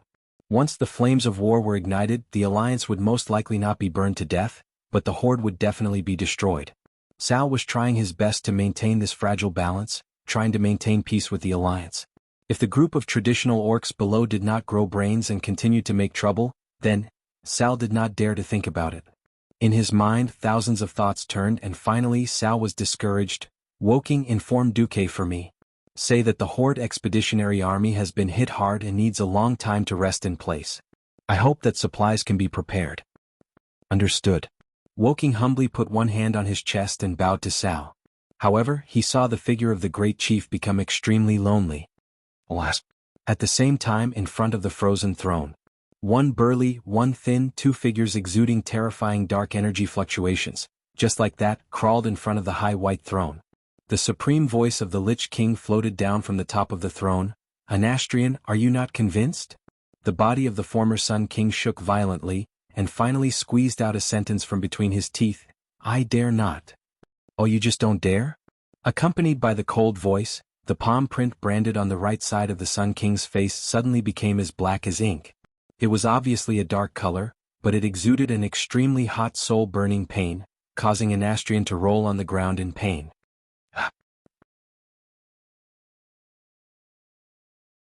Chapter 1686. After a scream, Arthy's voice floated down again. I'll ask you again. Are you afraid or are you not convinced? If he didn't dare to speak up. If he was not convinced, he would confront him. If Anastrian was still the chief of the tribe, at least there would be Sal in front of him. But now he had no barriers. He could only use his frail body to face the Lich King who controlled the life and death of his soul. He trembled, and in his empty eye sockets, the 2 weak soul fires kept trembling as if they were crying. I'm convinced. Of course I'm convinced. I am the most loyal servant of the Lich King. Having abandoned his integrity, the former Sun King was now nothing more than a humble and shameless soul. Arthy's was unmoved. He shook his head. In the past, Nazul always liked to use absolute soul control. He used to think that as long as the living stepped into the realm of death, they would be under his absolute domination. Obviously he was wrong. The Sun King trembled. Arthy's held the chin of his helmet and tilted his head. You and your Forsaken once broke free from Nazul's control. This is the best proof. So, for those who are worth cultivating, I prefer to let them slowly fall. Only the fall of one's own will is the deepest and most thorough fall. For example, the former me, the current Maligos, and the future you. The cold words pierced directly into the deepest part of Anastrian, making his soul tremble even more violently. Actually, I was a little surprised that you came to me. I don't know why you feel insecure in the tribe. Since you chose to make a deal, chose to become my subordinate, and desire power, I will not go back on my word. At this point, Arthy slowly walked down the ice throne. Every time she took a step, the metal leg guards would make a clattering sound as they collided with the icy surface. Each clattering sound was like a giant hammer pounding on Anastrian's soul. Arthy's walked to stand in front of the Sun King. Raise your head, my servant. The Sun King was still trembling. He raised his rusty spine so that his skeletal face was facing Arthy's. He couldn't see anything. He could only see the 2 ghostly lights in the gaps of the helmet.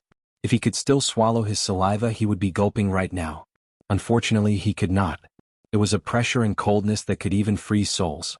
In front of Arthas, Anastrian felt that he was really too insignificant. It was only then that the Sun King noticed that Arthy's was holding a crystal skull in her left hand. This is... Arthas' cold laughter came from under the helmet, piercing directly into the soul of the Sun King. You want to rely on me and I allow it. However, I will use my soul imprint to make it impossible for you to betray me. You wanted power and I allowed it. But I never promised that I wouldn't make you feel pain. At this moment, Anastrian's entire body was shaking like a leaf. He could no longer control his soul and body. He couldn't even use a single drop of magical elements. With 8 Death's grasp, Anastrian's entire skeleton was lifted up and suspended in mid-air. The Lich King laughed softly, sounding like a ghost. A full 10 years. My other soul is imprisoned in this small skull. It can't go anywhere and I can't contact my own body at all. I can only endure extreme pain 100 times more than my physical body can endure day and night. I'm tortured by the cold, cramped, and extreme pain. Of course, this thing can also greatly increase your spiritual power. As long as you fuse with this thing, you will become a real demigod. Arthas' laughter grew louder. How is it? Are you happy? The new demigod Lich. No, In that secret deal, Arthas promised to make him a demigod. If he had known that this would happen, Anastrian would have continued to hide in the tribe.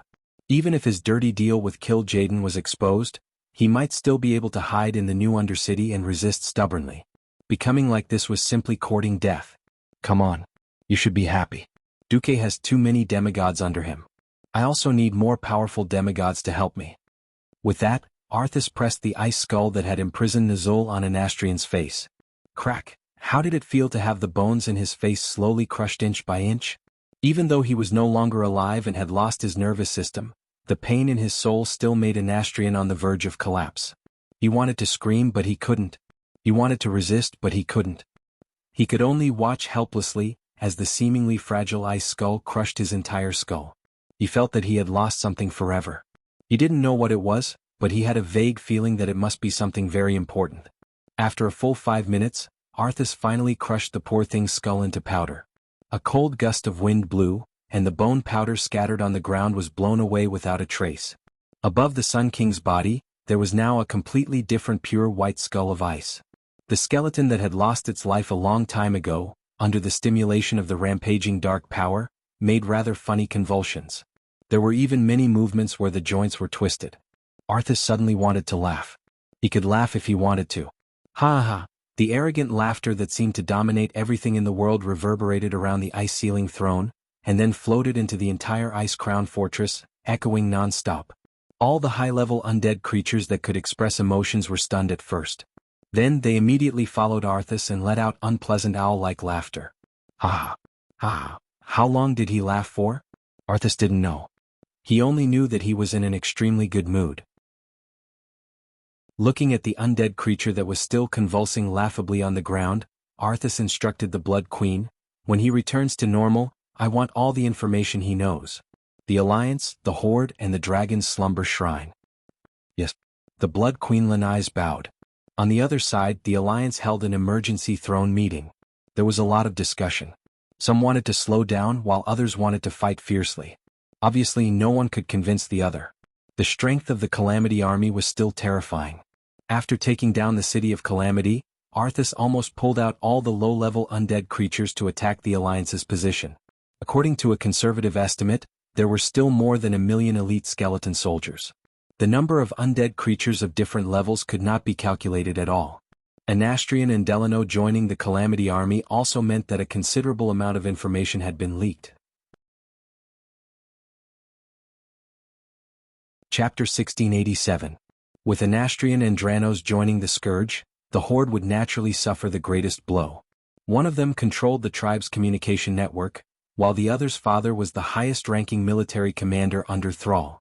Most of the time Varrock was the one who controlled the most troops in the tribe. Unfortunately, as Nascent's army went into a resting state and the tribe hurriedly changed their communication system, Arthas didn't get much useful information.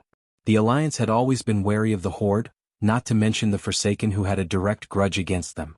If it weren't for Duque, Servanas would have already caused trouble for the Forgotten Ones.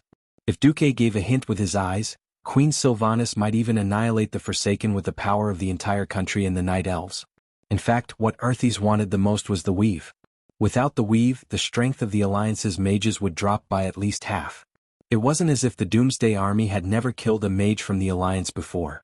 Looking at the ferocious appearance of a certain mage when he was alive, throwing fireballs non-stop as if they were free.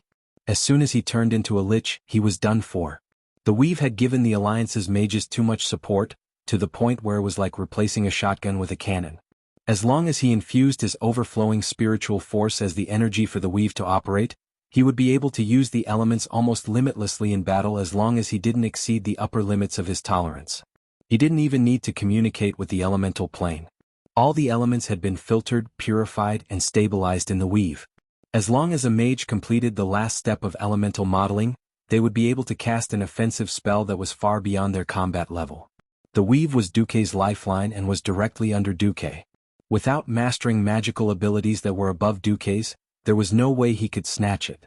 Speaking of creating something similar to the Weave to fight against the Weave, unfortunately, even with the two master magicians, Maligos and Anastrian, they still couldn't create the magic net that belonged to the Doomsday Army. This was what infuriated Arthas the most. It couldn't be helped. Although Holy Light and Shadow were two independent elemental energies, they were pure spiritual energy. There was no independent elemental realm outside the main plane. Among the 4 major elements, if one wanted to obtain more elements, one would need to have higher authority. On their side, except for Arthas who had a certain amount of authority in the water elemental realm, the other two didn't. Needless to say, the Sun King hadn't reached the god domain yet. Originally, Maligos still had some authority. Unfortunately, after he was cut in half, not only did he lose his authority, but he also lost his Titan rune. It was impossible for him to control the arcane energy that the Titan energy extended. Thus, her only hope was to create a Weave of ice element and completely expel Duque's Weave. Therefore, after the Horde retreated, the battle between the Allied forces and the Calamity Army became the magical ley lines on the Ice-Crown Glacier. The Shadow Vault was one of them and the Calamity City was another. The remaining nodes were not completely symmetrical on the map. Their positions were also quite easy to identify because the Calamity Army had built strong fortifications on them long ago. They were The prototype vault on the north side of the Desolation Gate, or Dusa, the vault on the west side of the Death Gate, Madresa, and the Dark Cathedral and the Ice Crown Glacier itself. Not only were they places that the military would fight for, but they were also the nodes of the magical ley lines. Everyone knew what was going on. It was just a matter of who could seize the opportunity first. For a few days, anyone with a little bit of magical sensing ability could feel that Arthas was expanding a new ice elemental energy weave with the Ice Crown Fortress as the center. In contrast, Duque was also strengthening the ley lines in the Calamity City and the Shadow Vault to the north, using them as new nodes of the weave. On the 20th of March in the Calamity City, Duque came for an inspection. The Calamity City had been burned to the ground. Although the Red Dragon army had purified the place with flames, no one could guarantee that there were still remnants of plague gas in a certain corner of the city. At this time, it was time for the non-human creatures and mechanical creations to appear. In the dilapidated city ruins, there were fire demons patrolling everywhere, as well as mechanical gnomes commanding mechanical spiders, tanks and other mechanical creations. Duque supported his feet with the wind, opened the frost shield and arrived at the center of the city. The gigantic ghost tower that had once existed here had already been dismantled and replaced by a titan formation that was formed from countless golden titan runes. Seeing Duque's arrival, Major Domo, the manager of the elemental emissaries under Duque, hurried to greet him. "Master." He bowed. He had once served the fire demon Ragnaros, and now he had completely adapted to his identity. It was rare for him to have a chance to appear, so he naturally did his best. "How's the progress?" Duque asked. "It wasn't ideal at first, but with their help, we've caught up." The them that Major Domo was referring to were naturally the water elementals that were helping beside the Titan rune magic circle. These water elementals were all huge, at least 3 stories tall. Interestingly, although water and fire were clearly incompatible, the water elementals and fire demons were at least restraining each other. Duque smiled. What he was doing now was to dig out the roots of Arthas. If he simply introduced the fire elementals from the fire elemental realm in an attempt to change the elemental ratio of this continent that was already covered in ice and snow, it would be arduous and unrewarding. Replacing Major Domo with the fire demon King Ragnaros might have a chance of success. So, Duque gave up on a simple confrontation and called upon the Hadatian water elementals instead. As creatures of the water elemental realm, the Hadatian water elementals did not like Ragnaros, nor did they like the water elementals or water elemental creatures being contaminated by Arthas' dark power. Duque easily reached a consensus with Duke Hadasis once again. The Hadatian water elementals would help to draw away the overflowing frost elementals on the Ice Crown Glacier, and then Major Domo and the Red Dragon Legion would join forces to disrupt the magic veins in the Ice Crown Glacier area. This method of digging out the roots and cutting off the source was the most damaging. Duque was not in a hurry to let the Alliance advance the battle line. Like a noose, he slowly cut off Arthas' wings. Last time, the Alliance suffered a great loss because of Arthas' diversion. This time Duque had learned his lesson.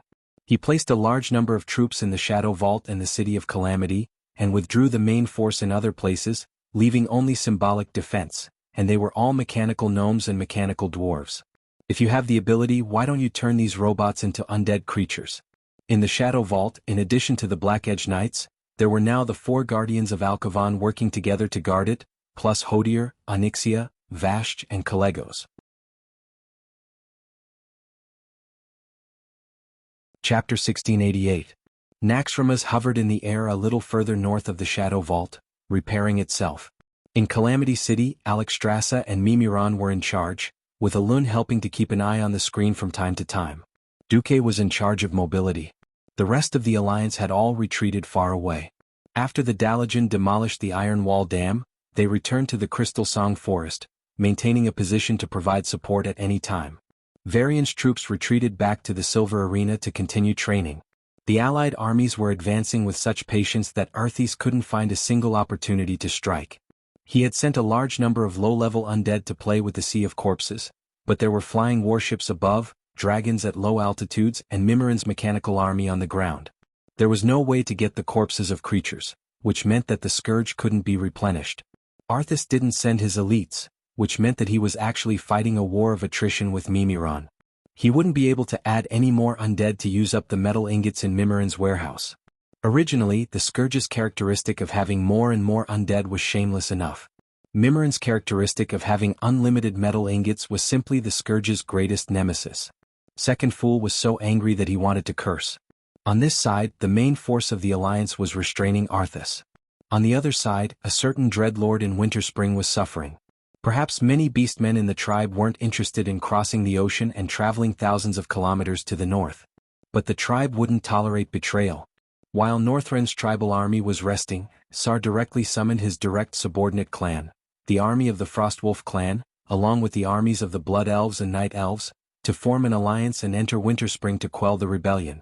At this point in time, Winterspring's terrain was rather disgusting. It was a classic example of a place that was easy to defend and difficult to attack. Winterspring, located in the northeasternmost part of the Kalimdor continent, was surrounded by mountains.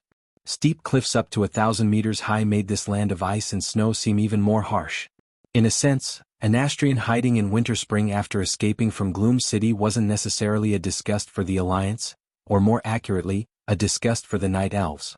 This was because a barren land like Winterspring was disliked by the Night Elves who worshipped nature and had druid teachings. To the northwest of Winterspring was the Night Elves' druid holy land, Moonlight Woodland. To the west was the northern end of Fellwood Forest. To the southwest was Mount Hyjal. The reason why the Sun King decided to build the new Undercity here was probably because of the old grudge between his father, Dasrima Sunstrider, who had been banished by the Night Elves. He also wanted to act as a nail for the tribe and stick it firmly on the edge of the Night Elves' territory. Normally speaking, the only way to enter Winterspring was through the northern end of Fellwood Forest, passing through Timbermaw Fortress, which was the territory of the bear monsters. With the development of technology and a certain queen who hated the Forgotten became the semi-god of wind, everything changed. Between 2 points, a straight line is the shortest. Disregarding the terrain, the main city of the Horde, Orgrimmar, was actually separated from Winterspring by Azhara. Now that Azhara was one of the most important ports in the Alliance, there were many flying battleships. When Thrall led 20,000 Frostwolf clan warriors to Azhara, he was shocked to find that Feather Moon General Chandris was leading 5,000 Night Elf sentinels, as well as 10,000 mixed troops led by Sylvanas were already waiting there. Thrall sighed inwardly. He really didn't know what he had done to deliberately accept the Forgotten in order to nail a nail in the Alliance. The Alliance didn't protest, but in fact, the leaders of the Alliance were very unhappy. At that time, Thrall said that he was gambling, but it wasn't as if he didn't want to anger the Alliance. At that time, when they were fighting in Draenor, Thrall felt a little pleased when he saw the Alliance leaders gritting their teeth and feeling helpless. Now, because of the betrayal of some of the Forgotten, the tribe actually wanted him to pull out this nail. That kind of feeling almost made Thrall sick with anger. On the surface, Duque couldn't leave because he had to deal with Arthas. But of all the people he could have sent, why did he have to send Sylvanas, who had a deep hatred for an Astrian? Wasn't this a slap in the face? Seeing the sour expression of revenge on that pretty face, Thrall felt a pain in his balls. He really doubted that after this battle, he didn't know if he could find 1 or 2 intact pillars in the new Undercity. He couldn't not call the Alliance. The king of Gallen, Gruul, didn't listen to orders, and the rest of the Taurens and Trolls had suffered a great loss in the last Karaj Swarm incident. The lost population couldn't be made up for in such a short period of time. The only orcs who still had enough soldiers had already lost more than 100,000 in Northrend. Warsong and Blackstone of the tribe's 3 major clans had also suffered heavy losses there. In the end, only the Frostwolf clan could fight. This was the last army Thrall could fight at this stage, and it was Thrall's own clan. Relying on the Frostwolf clan alone to charge into that damned place buried deep underground in the new Undercity would definitely be a huge loss. After thinking about it, he could only pull in the Alliance. To be safe, Thrall had brought the Tauren chieftain Kane and the Troll chieftain Woken to besiege the new Undercity. It could be said that all the elites were out. It's getting late. To prevent those damn traitors from escaping, let's set off early, Queen Sylvanas said with a beaming smile. Thrall could only pretend that he didn't see Queen Sylvanas' expression and nodded heavily. With a wave of his hand, the Frostwolf warriors immediately split into 100-man squads and boarded the flying transport ships that had been prepared in advance. On the other side, in the Winterspring Valley, in the new Undercity of the Frostwhisper Canyon in the southeasternmost part of the Winterspring Valley, the royal apothecary Putray was as anxious as an ant on a hot pan. Idiot. Calm down. Stop spinning. Sitting on the throne that used to belong to the Sun King, the Dreadlord angrily rebuked. Very Amatha. Didn't you say that if we betrayed the tribe, we would immediately receive the protection of the Scourge army? Where's Arthas? Put-Ray waved his arms in agitation. If you're so afraid of destruction, you shouldn't have opened the portal to return to the new Undercity. You should have directly followed Arthas. The Dreadlord sneered. What a joke. My collection, my research manuscripts are all here. And didn't His Majesty Anastrian say that the new Undercity would become the bridgehead for the Scourge army to conquer Kalimdor? Where are the soldiers of the Scourge army now? Variamatha was also annoyed. They hadn't participated in the negotiations, so they had no idea what the Sun King and the Lich King had discussed. In any case, they all felt like they had been cheated. What made them most depressed was that the geographical location of the new Undercity was a bit tricky.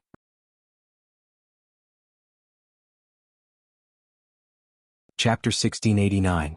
10 years ago, when Anastrian left Lordaeron with the defeated remnants of the Forgotten, there were no flying battleships. The Alliance Air Force was dominated by Griffins.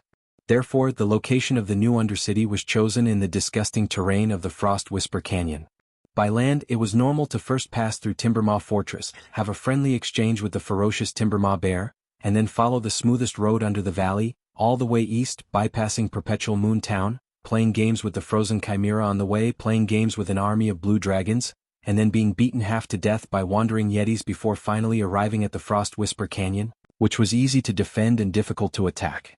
In Winterspring, where the terrain was dozens of degrees below zero and the terrain was complex, tanks, vehicles and cannons were not useful.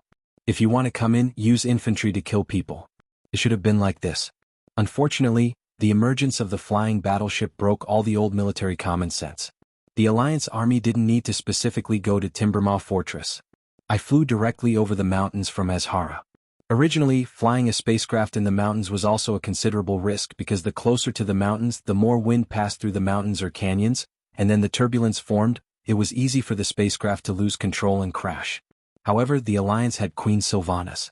As a demigod of wind, Sylvanas might not be able to summon a gale and double the speed of the entire fleet, but if she were to sense the direction and speed of the wind, she would be able to give the fleet the most accurate direction. That would be an easy task. After Sal led the warriors of the Frostwolf clan on the transport ship, just 4 hours later the Alliance army fleet had arrived over the Frost Whisper Canyon. The cold wind was whistling and the chill was like a knife scraping his face. Riding on a wyvern, Sal was deep in thought. He felt as if he had returned to more than a decade ago, when he found his lost Frostwolf clan compatriots in the hidden valley of the Alterac Mountains. Very easily, Sal took Wajin and his guards and found the spaceship where Sylvanas was. It was the largest battleship in the fleet. It was not a standard battleship of the Alliance, but a gift from Duque to his lover. The decorations of this ship alone cost 10 times the cost of an ordinary battleship. Her beauty was almost dazzling, which was a typical elven style. Although the Blood Elves were born from the High Elves, they were still of the same lineage. The ship's golden paint was mostly made up of fiery red hollow metal fittings.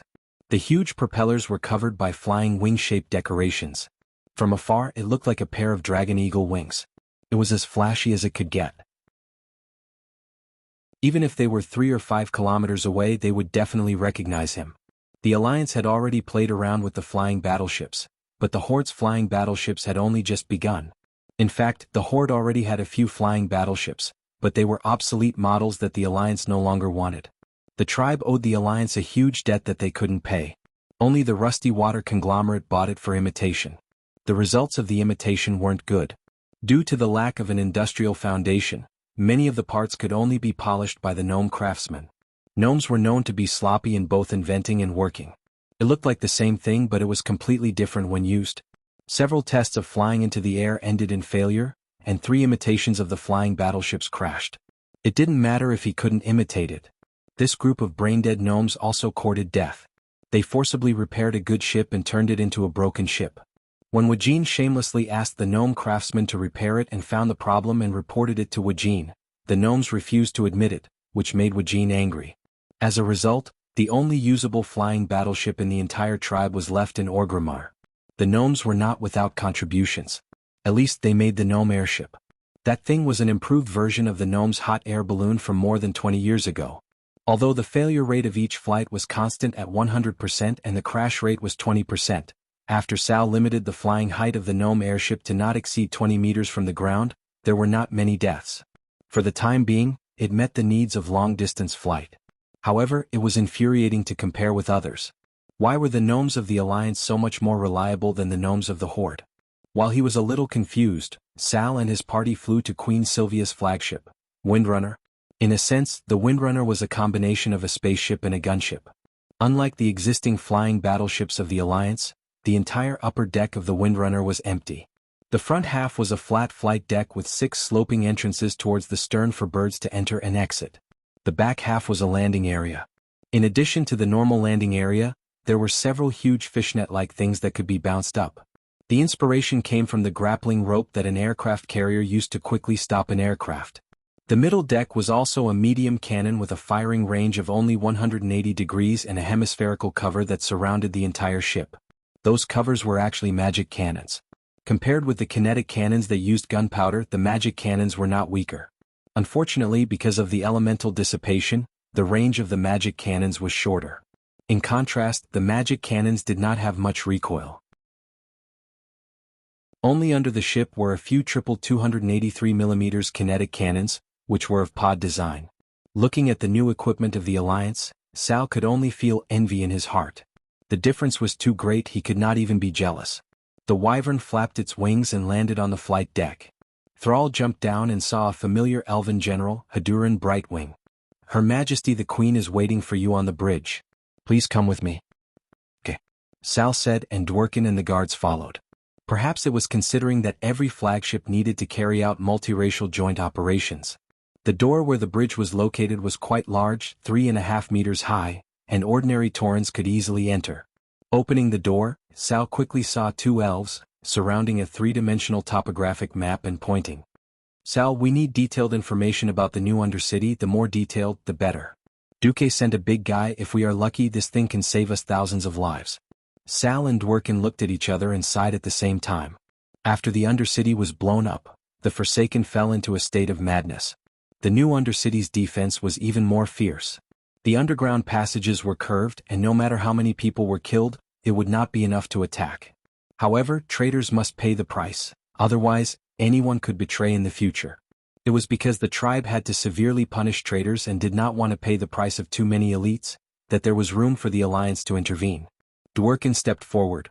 The core area of the new Undercity is located 300 feet below the Frost Whisper Canyon.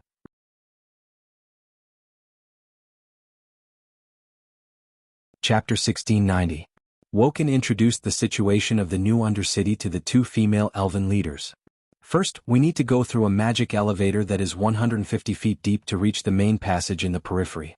Note that this elevator is also a killing trap. There were special winches at the top and bottom of the elevator. If one did not enter from the inside of the elevator, once the trap on the elevator was activated, everyone would be hanged to death.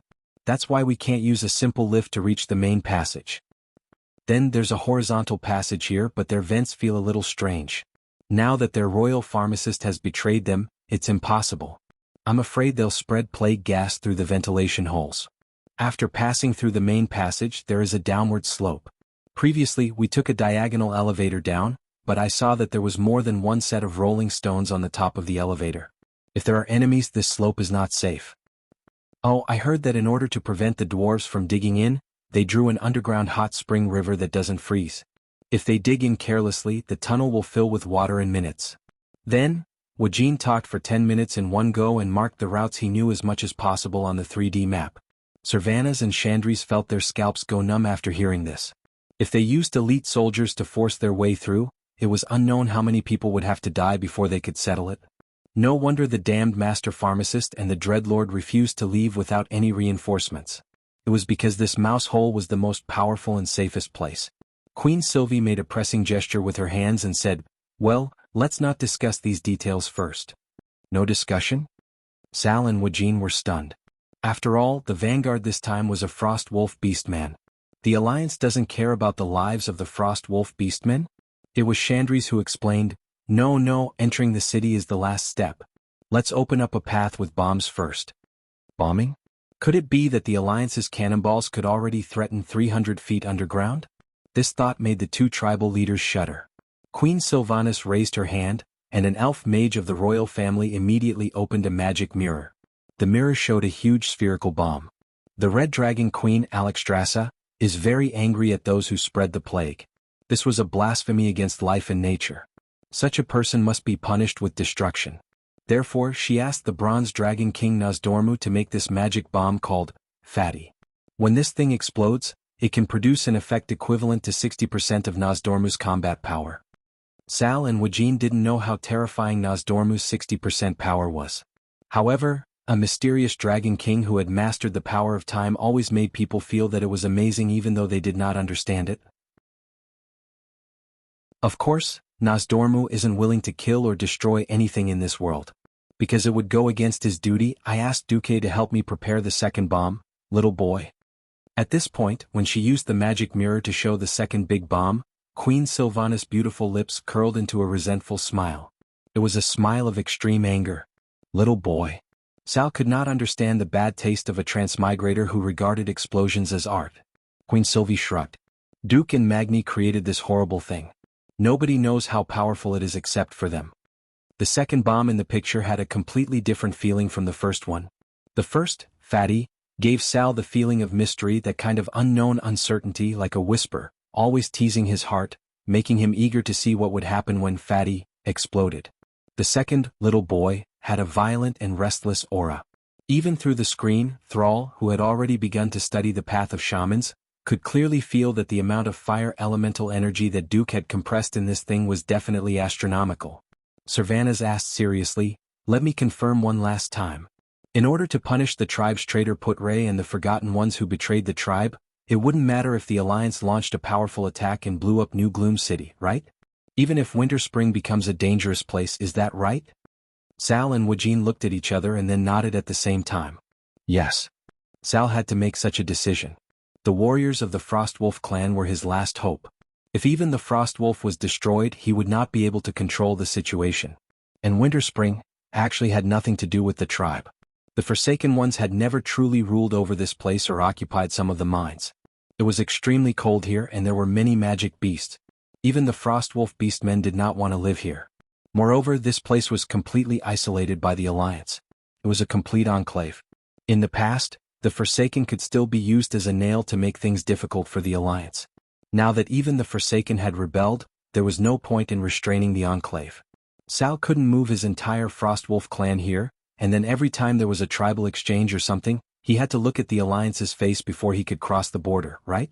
When Sal agreed to the Alliance's decision, the fate of the new Undercity was sealed. There was no organized air force in the new Undercity. There was no need to fight at all, and the Alliance gained air supremacy. Under the cover of a group of flying battleships, a big-bellied spaceship flew unsteadily over the Frostwhisper Canyon. Then it opened its huge metal belly, revealing the bomb that was the size of a small house. Fatty. Fire. Following Queen Seat's order, the huge magic bomb began a free fall at an altitude of 1 kilometer. At this moment, when the bomb fell to the ground, it felt like the inner liner of a thermos bottle had exploded.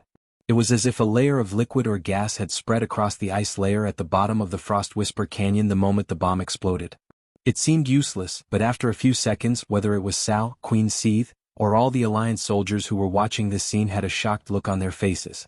In the entire Frostwhisper Canyon, every iceberg, every steep wall, every rock covered in ice and snow on the ground silently melted. It was like a huge bunker made of sand was directly blown away by the wind. Under the guidance of Queen Seath, the cold wind blew from west to east, directly blowing away the rock and ice wall that had turned into powder. This scene was like an invisible giant spoon, easily digging out the Frostwhisper Canyon again and again. Only then did everyone remember that the Space Dragon King Nozdormu had never shown his true form in front of outsiders. He only summoned quicksand from around him to build his body.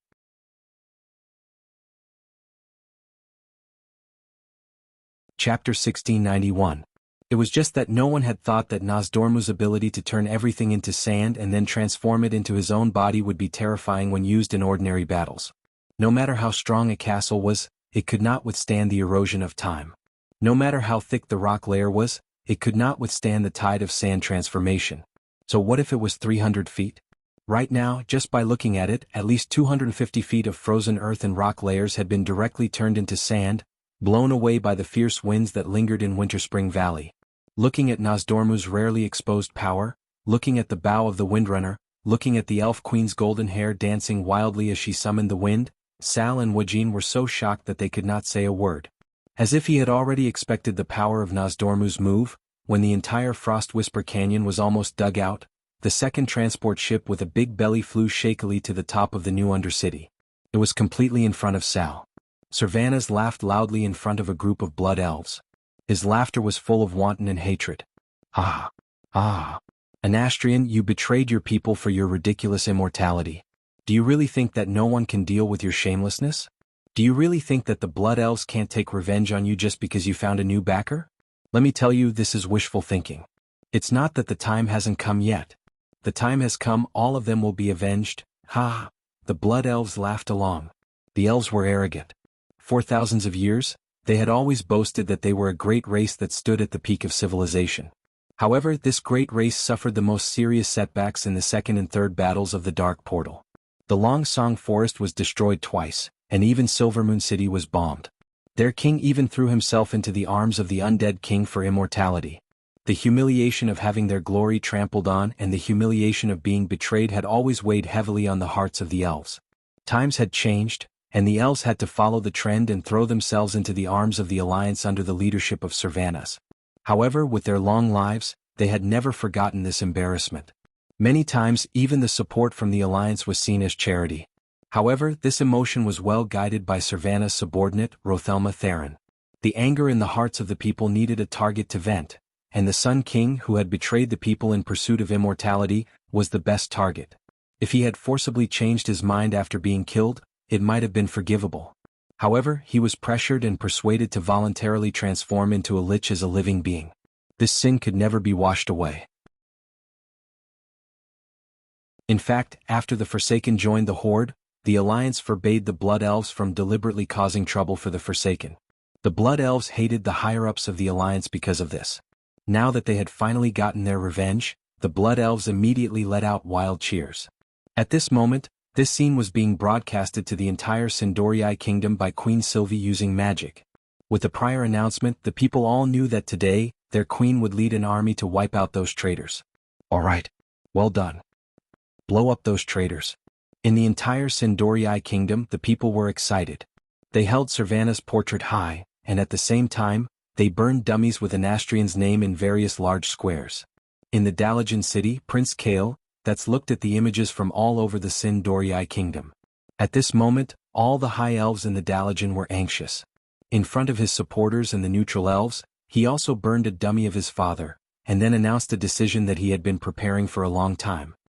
I, Kale, that Sunstrider, officially announced today that I will abandon the surname Sunstrider. I will give myself a new surname, Eversong. To be honest, Kale, that's Eversong did not sound domineering at all. However, this represented Kale, that's political attitude.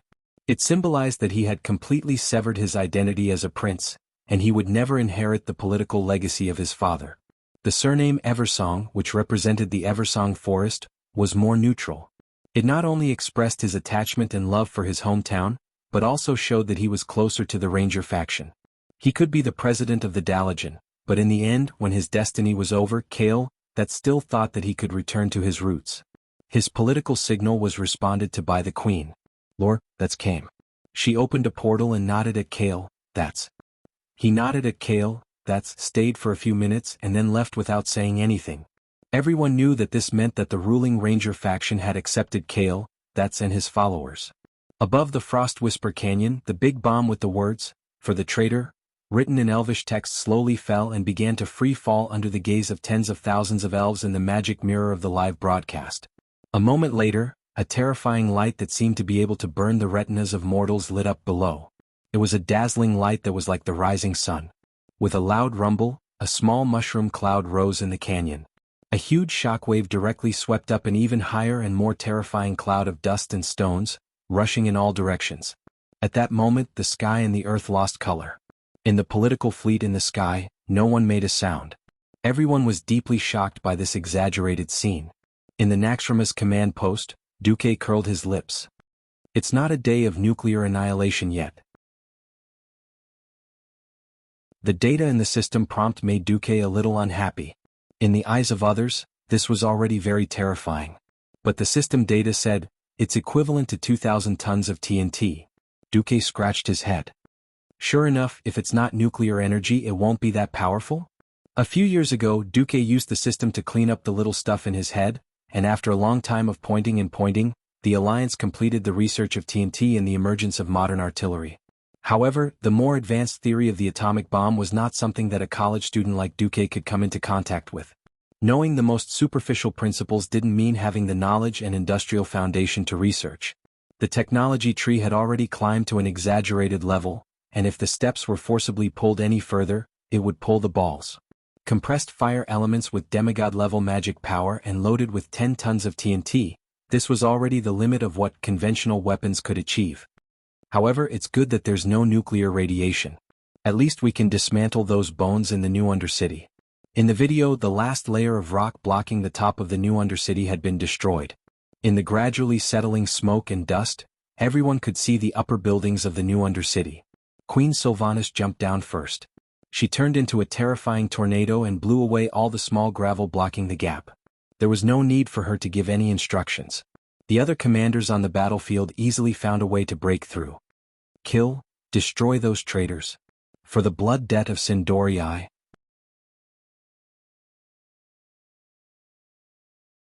Chapter 1692. It had to be said that Anastrian had really put in a lot of effort for this new nest.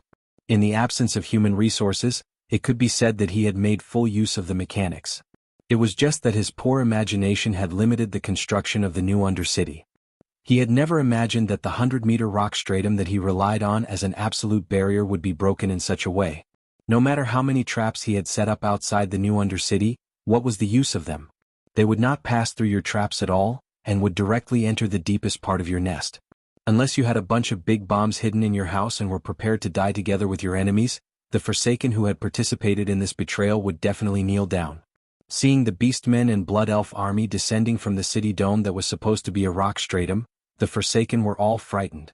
"Ah, don't kill me. I've been kidnapped," a Forsaken shouted. Unfortunately, what greeted him were the golden warhammers of the Blood Elf paladins, the holy golden arrows of the Blood Elf rangers, and even the giant axes of the Beastmen warriors. Hijacked. Innocent? Perhaps it was. But everyone knew that those who had nothing to do with the great potion master Putray had long been killed by his new plague in the Battle of the Calamity City, and had returned to the Lich King's command. The rest were either his hardcore accomplices, or at least neutrals, who knew what had happened but did not report it. It was not that Tsar had not thought of screening these guys. After all, the tribe still needed the Forsaken mages.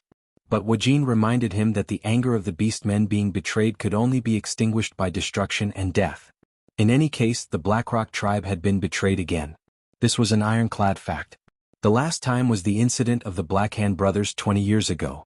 For glory, for the discipline of the army, and for the stability of the tribe, Varrock Salufar, who had already set off for Northrend, would definitely suppress the remaining Blackrock Beastmen and other Beastmen from other clans who had been deceived in the Calamity City that day.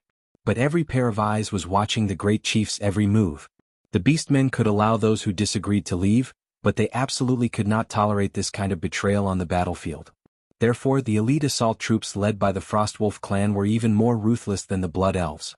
Besides, you claimed that you were innocent, yet you had the right to move freely in the new Undercity when you announced that you were leaving the tribe.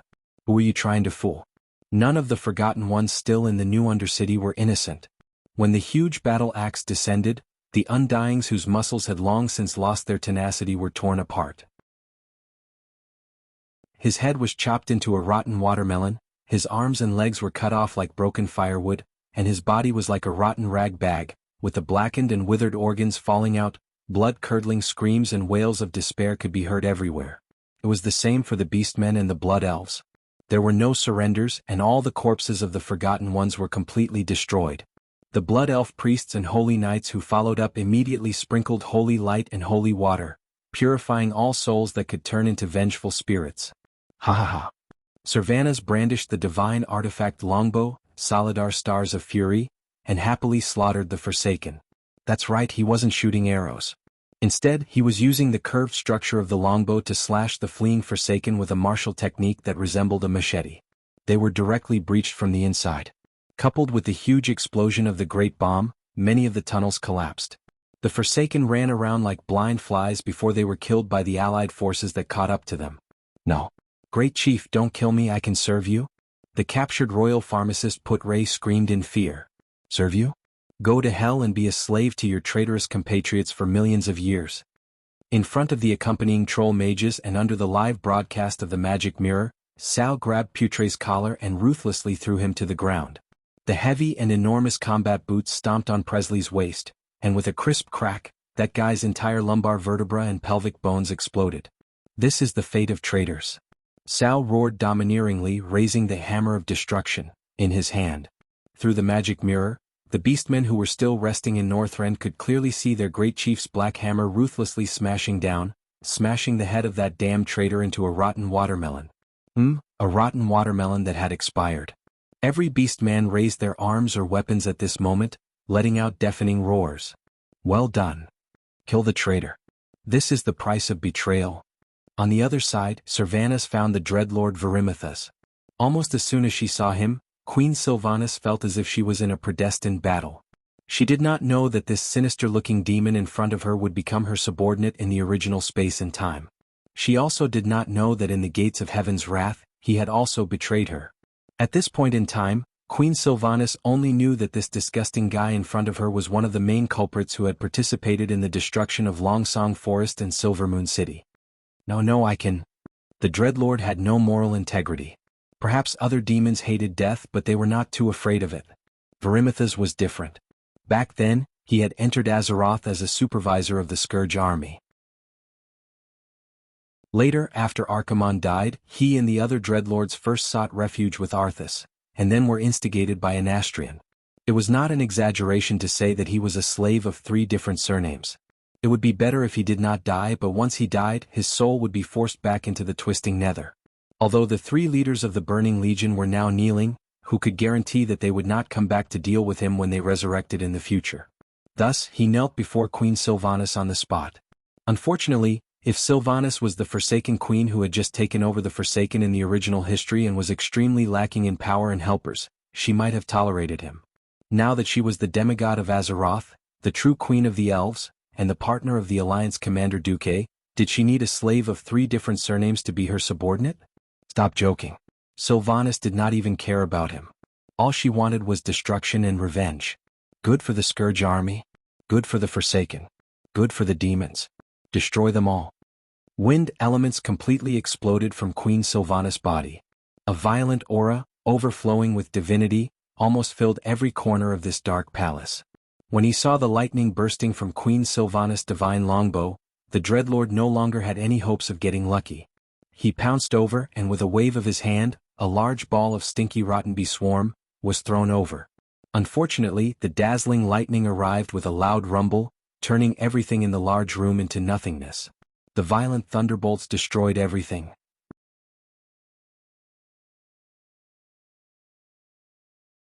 Chapter 1693. The mighty Dreadlord had been blasted into smithereens by Queen Sylvie's furious attack. No, there were 2 pieces of hooves left, but Riataline, the leader of the Blood Elf Paladins, opened a portal to catch up with the second half of the battle. She directly went up with a big hammer and threw something like God's Wrath, smashing Verimithus into nothing. Demons were not afraid of dying from ordinary elemental attacks, but as a spiritual energy type of holy attacks, the demons were very hurt. Perhaps there would be a day when Verimithus would make a comeback, but mortals would not be able to see it anyway. There might be remnants of the Forsaken in those secret passages, and there might be powerful undead such as the Abomination hiding in dark corners. But it was the tribe's business to clean up the remnants. If the Alliance stayed here for too long, it would be a bit of a slap in the face. That night after the battle, Queen Sylvanas withdrew with her people. The Elven army was also the main force against the Scourge. After pulling out this nail that was likely to cause a disaster, the Alliance could finally concentrate all its forces against the Scourge. While Queen Sylvanas and Sal were annihilating the traitors, many battles broke out in the Ice-Crown Glacier. There was no winning or losing, it was simply a matter of exhausting the opponent's war potential. In order to overturn the Scourge, Duque asked Willan to come forward and transfer 2 Naru. One was in charge of Naxxramas, and the other was in charge of the Dalajan. Using the 2 floating cities as bases, they produced a large amount of holy water.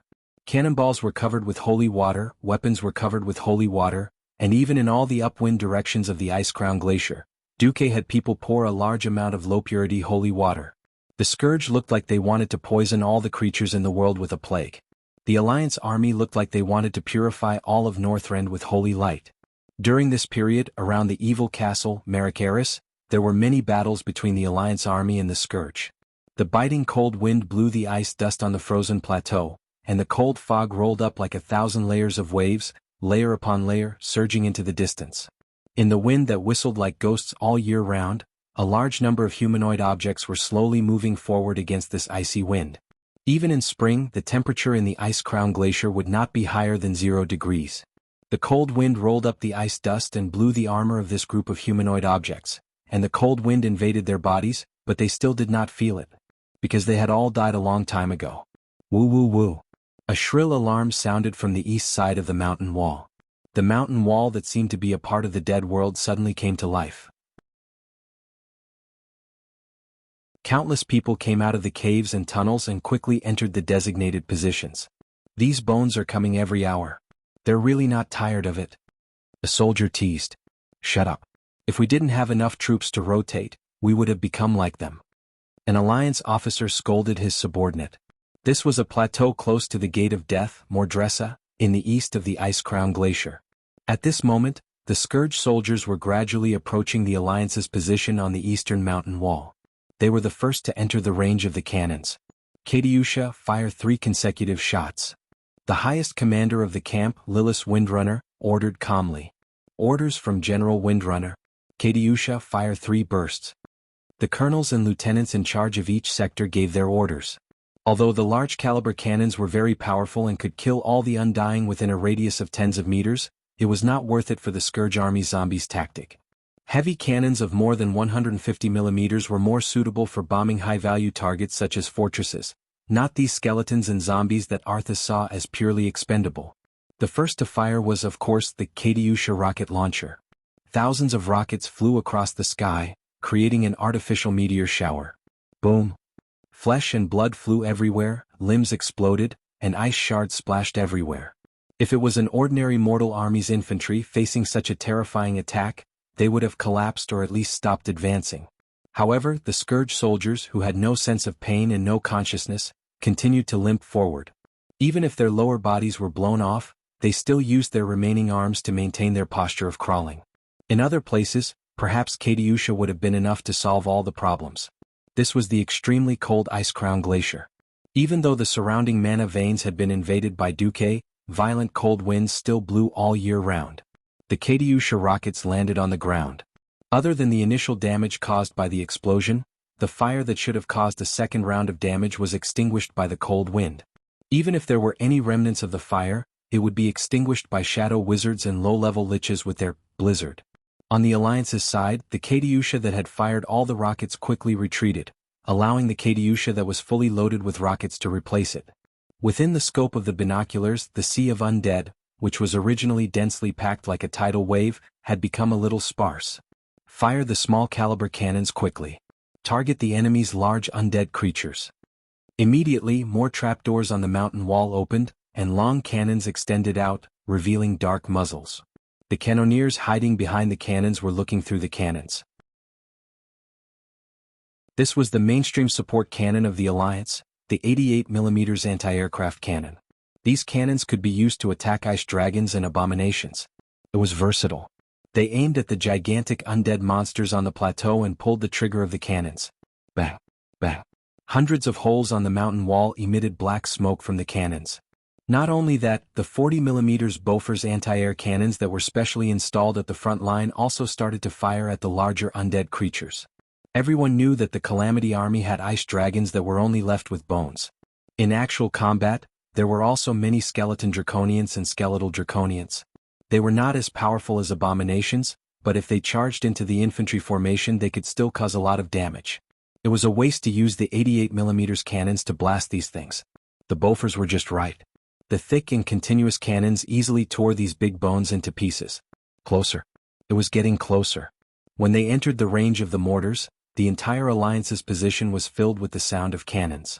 If the soldiers did not put on earplugs in advance, they would probably all be deaf. At this time they could only communicate with hand signals and lights. The Katyusha, 88mm cannons, bofors and mortars worked together from far to near, from top to bottom, forming an extremely powerful firepower net. In an instant, the losses of the Calamity army on the plateau increased rapidly. On average, for every Calamity soldier that charged to the front of the Alliance's infantry position at the foot of the mountain, at least 5 Calamity soldiers would be destroyed halfway. The next thing the undead army faced was the steel colossus at the front of the line of defense. These mechanical giants from Oder Mimmelin's workshop brandished their huge arms, and every time they swept across, they would scatter multiple undyings.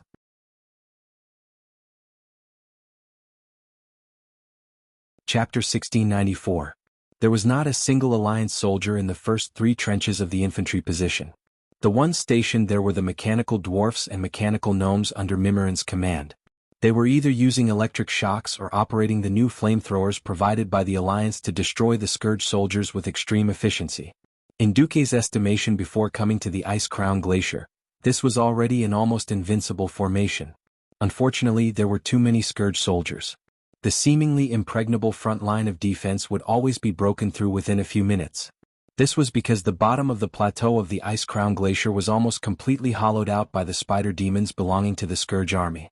Those rushing over from the plateau were just bait. Soon the real attack began. Near the first line of defense, hundreds of huge pits that could fit a tank suddenly appeared. Middle-level Scourge soldiers rushed out like marching ants. At the same time, dark clouds quickly flew over from the opposite side. They looked like dense locusts, but in fact they were gargoyles that were even more exaggerated than a swarm of locusts. Any attack would not be less than 10,000. Tens of thousands? Hundreds of thousands? The Alliance soldiers seemed to have an illusion that the Scourge army had pulled out all the corpses and skeletons that had died in Azeroth over the past tens of thousands of years to become soldiers. It was no wonder. After all, in their eyes, it was as if all they could see were skeleton soldiers with tattered armor and no flesh. The zombie tide seemed to connect the sky and the earth. No matter how many times they faced such a sea of zombies, they still felt their scalps go numb every time they saw it. Boom. The heavy artillery at the rear of the Alliance's position began to roar. As the model of the Alliance's shotgun, once the Type 3 shell hit, a small area of the air would suddenly be cleared. Bang, bang, bang. When the most threatening group of gargoyles attacked, all the 40mm bofors had no choice but to turn to the sky and fire. On the plateau to the east, the octuple bang cannons and Dongfeng anti-aircraft cannons that had long been prepared were the same. Countless gargoyles were hit by the cannons and were instantly torn into pieces, falling from the sky. However, this was meaningless.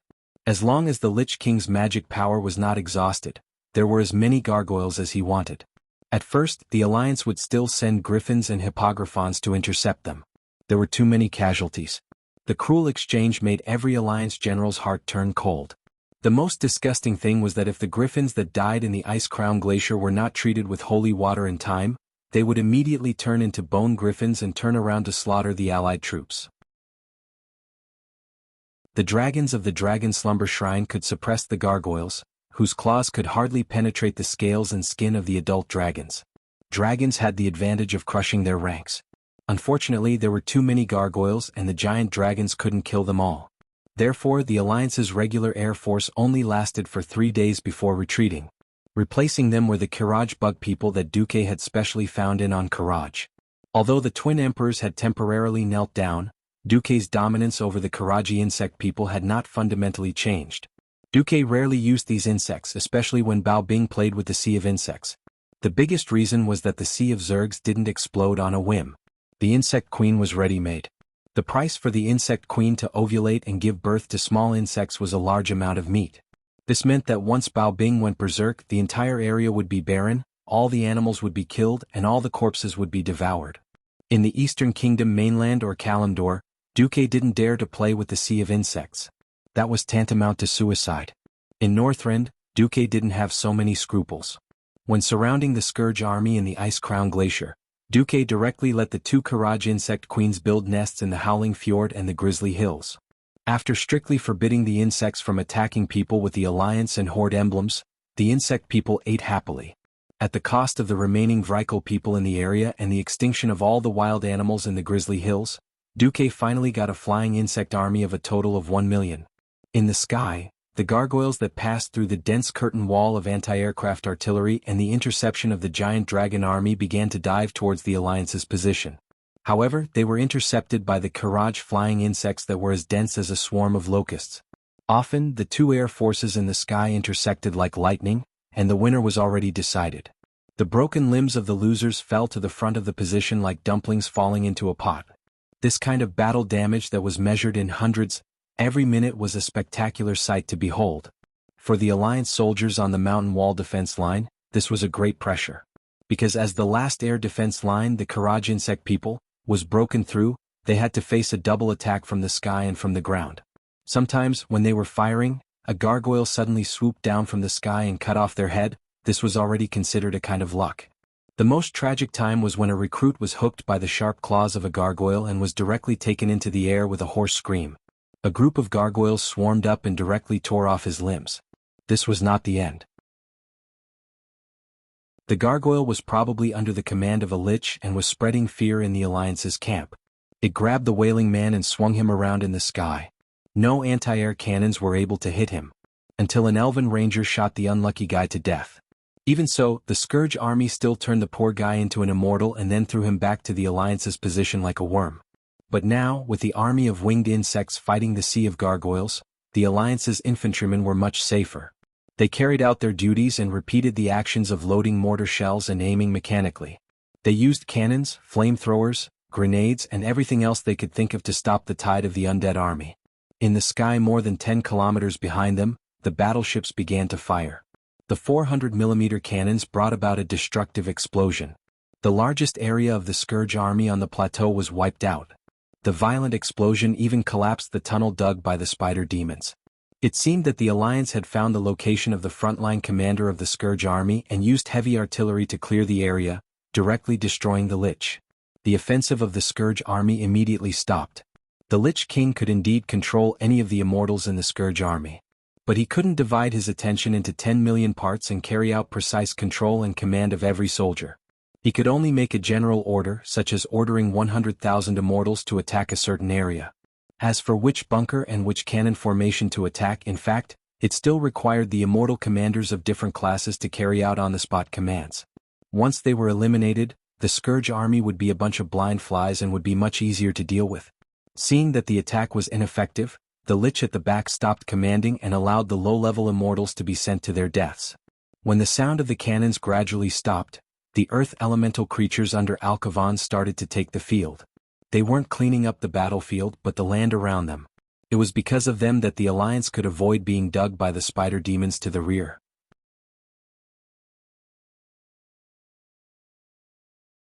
Chapter 1695. The battle reports from the past few days made the leaders of the Alliance feel gratified and fortunate. The Scourge troop was never a dish that could be easily eaten. On the contrary, the Scourge army that withdrew most of the undead to the Icecrown Glacier was quite terrifying. An army of hundreds of thousands of survivors was already a huge pressure on the logistics department. It would not be an exaggeration to say that they were under immense pressure. After all, almost all of their supplies came from the Eastern Kingdom. In terms of food, if it weren't for Rotterdam and Alterac that had become mass production areas again, Stormwind alone would definitely not be able to support such a terrifying amount of logistics. However, the Doomsday Army was simply cheating. The soldiers didn't need to eat, drink, defecate, or even sleep. Any ice cave or crack could be a hideout as long as there was a path for the undying soldiers to climb out. After killing the living, he cast a dark spell and immediately replenished the dead. Soldiers turned into soldiers, mages turned into liches, paladins turned into death knights. It was the same for puppets like the gargoyles. As long as they still had mana and a workshop, they would be able to kill 10,000 of them today and 10,000 more in a week. In the worst-case scenario, there would be more and more fights every minute. What about the allied forces? A warrior, even a human with the shortest lifespan, would need at least 16 years to produce a soldier. Not to mention the elves, dwarves, and gnomes with lower fertility rates and longer lifespans. Even after the Second Battle of the Door of Darkness, the races had encouraged reproduction, but they still had to grow up. Once upon a time, the Alliance was very confused about Duque secretly taking in the Karaji insect people, and was even a little unhappy. After all, the Courage insect people affected the appearance of the city, and their level of civilization was quite low. When the flying insects of the Karaji insect people replaced the griffins and hippogriffs as consumables in aerial battles, everyone had a completely different feeling.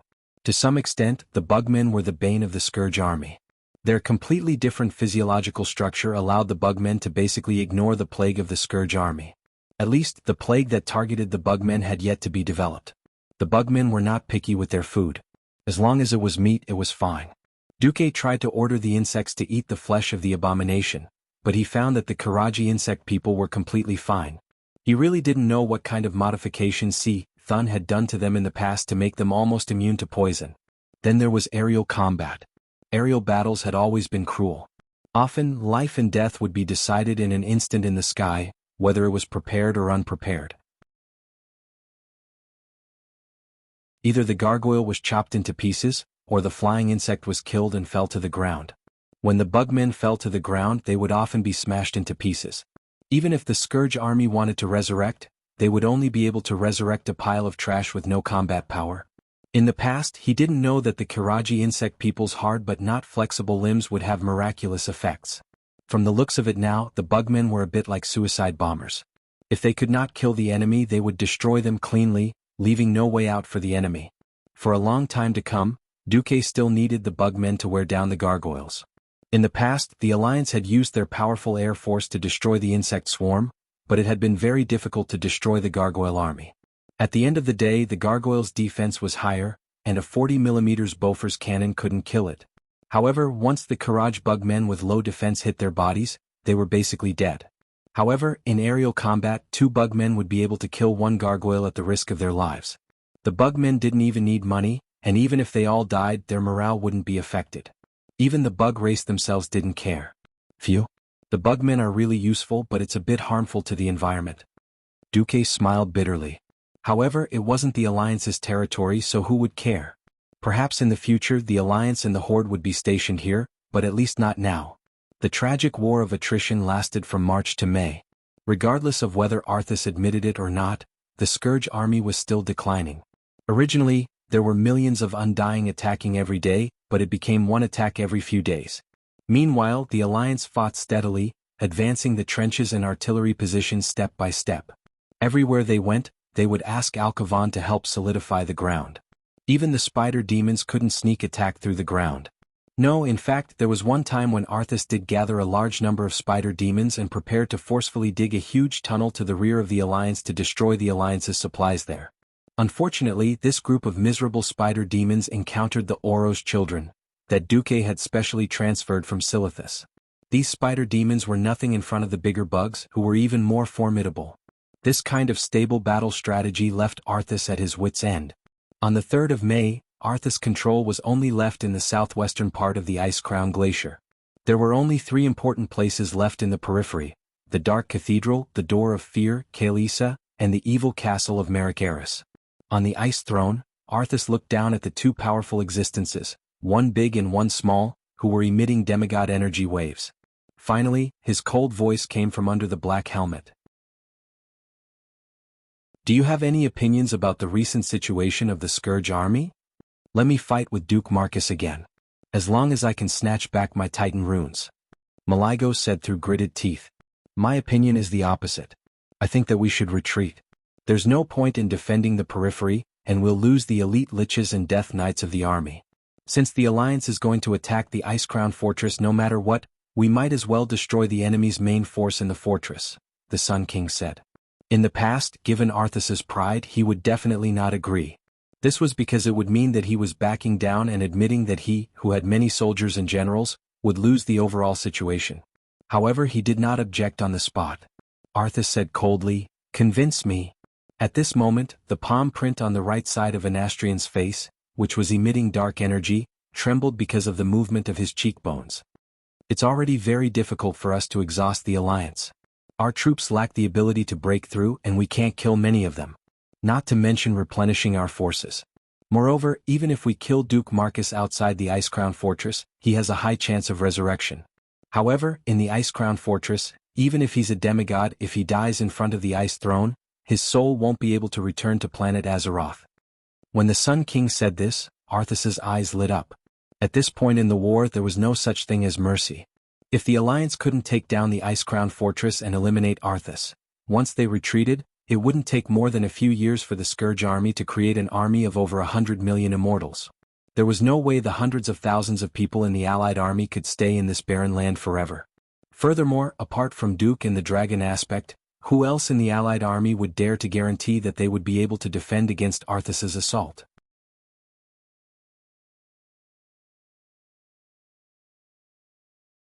Chapter 1696. Was face more important or substance more important? If it was possible, of course it would be face, but also practical benefits. Be it in history or in this life, Arthas was a pragmatist deep down. In the Stratholme incident in history, Arthas could hypocritically wait for the citizens to become undead before crying in the name of righteousness and purify the citizens of Stratholme. For the sake of the higher goal in his heart, he did not hesitate to tarnish his reputation when he was still the Prince of Lordaeron at that time. He ordered the massacre and dirtied his hands. Arthas finally had to face reality when he couldn't do anything about it. Withdraw the elites. With a mental command from the Lich King, the defense of the Calamity army at the remaining important fulcrums of the fortresses showed obvious signs of weakening. William, Magni and Sylvanas, who were commanding at the front, and Cale, that's and Jaina, who were supporting and shooting from the rear, all felt the changes in the Calamity army immediately.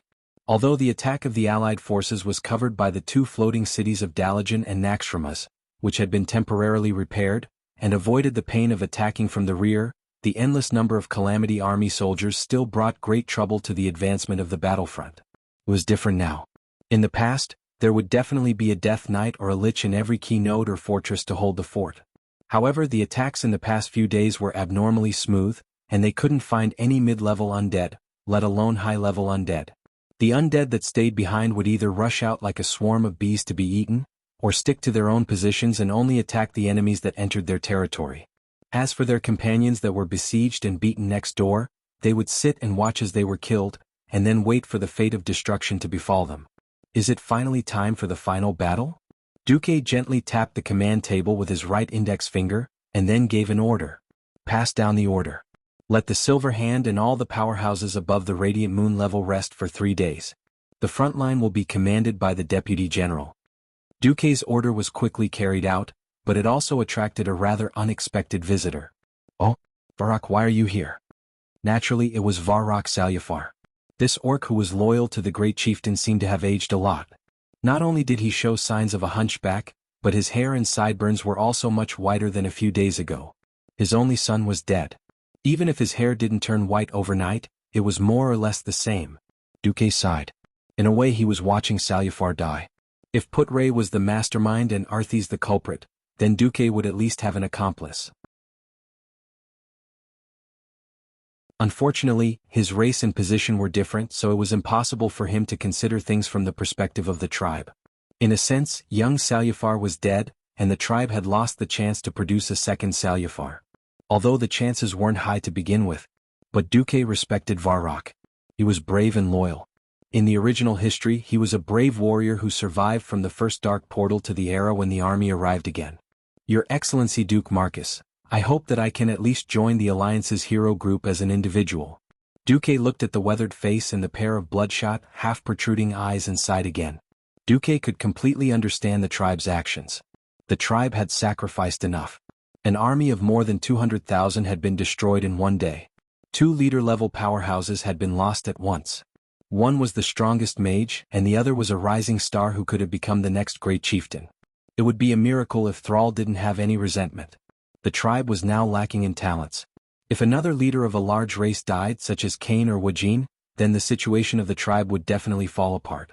In fact, Thrall was absolutely against King Salyafar coming to attack Ice-Crown Fortress. On the surface, Thrall couldn't find a reason. Varrock continued, Dranos is my only son.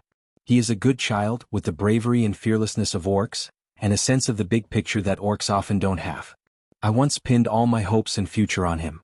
Unfortunately, since fate has determined that the Salyafar family will be cut off, I have to accept this fate. All of a sudden Varrock's muscles tensed up, but in the end, not as a commander, not as a beastman, but as a father. Even if I can't save him, I must at least let him rest in peace. Father. This word deeply touched Duque's heart. He suddenly thought of the child in Aurelia and Sasha's womb. Yes, He had been a father for a long time. From the moment they were conceived. If he were in Varroc's shoes he would probably go crazy too. Alright Varrock, I agree. This is the resonance of being a father. You agree? Varrock still seemed to be in disbelief. This was because the sudden addition of an outsider could have a huge impact on the teamwork of the team. As the commander of the orcs, of course he knew how dangerous it was to have a subordinate who could possibly go berserk in an elite team with extremely low tolerance for mistakes. Thank you, Duke Marcus. Varrock did not know what else to say. His expression was a little stiff and in the end he only scratched his head. Duque thought for a moment and chose to comfort Varrock, even though it made him feel like he was being hypocritical. Varrock, death is not the end. Even the Alliance can tolerate Darien Mograine and his Ebon Blade Knights. If we can successfully defeat Arthas, I'm sure many Undying will be able to break free and join the fight against the Burning Legion. This? Oh, that too. Varrock suddenly thought that his son might have a chance to return to him, even as an Undying. His son was still his son, and the soul in that shell was still the soul that had accompanied him for more than 20 years. Varroc's mood suddenly improved. Yes, hope had not completely disappeared. After thanking him profusely, Varrock retreated. But at this moment, Duque thought of a rather serious matter that could not be ignored. The original history had long been messed up by him, this ruthless butterfly. If there was a goddess of destiny he would definitely be the bastard who raped her countless times. But here came the problem. In order to prevent the undead from rioting, Bolvar Fordragon, who was burned by the flames and tortured by the idiot, succeeded as the Lich King and became the third-generation leader of the Lich Kingdom after Arthas died. Now that Bolvar was alive and well, then, if there really was a Lich King, where would Duke find the noble and awesome soul to sit in the Lich King's position?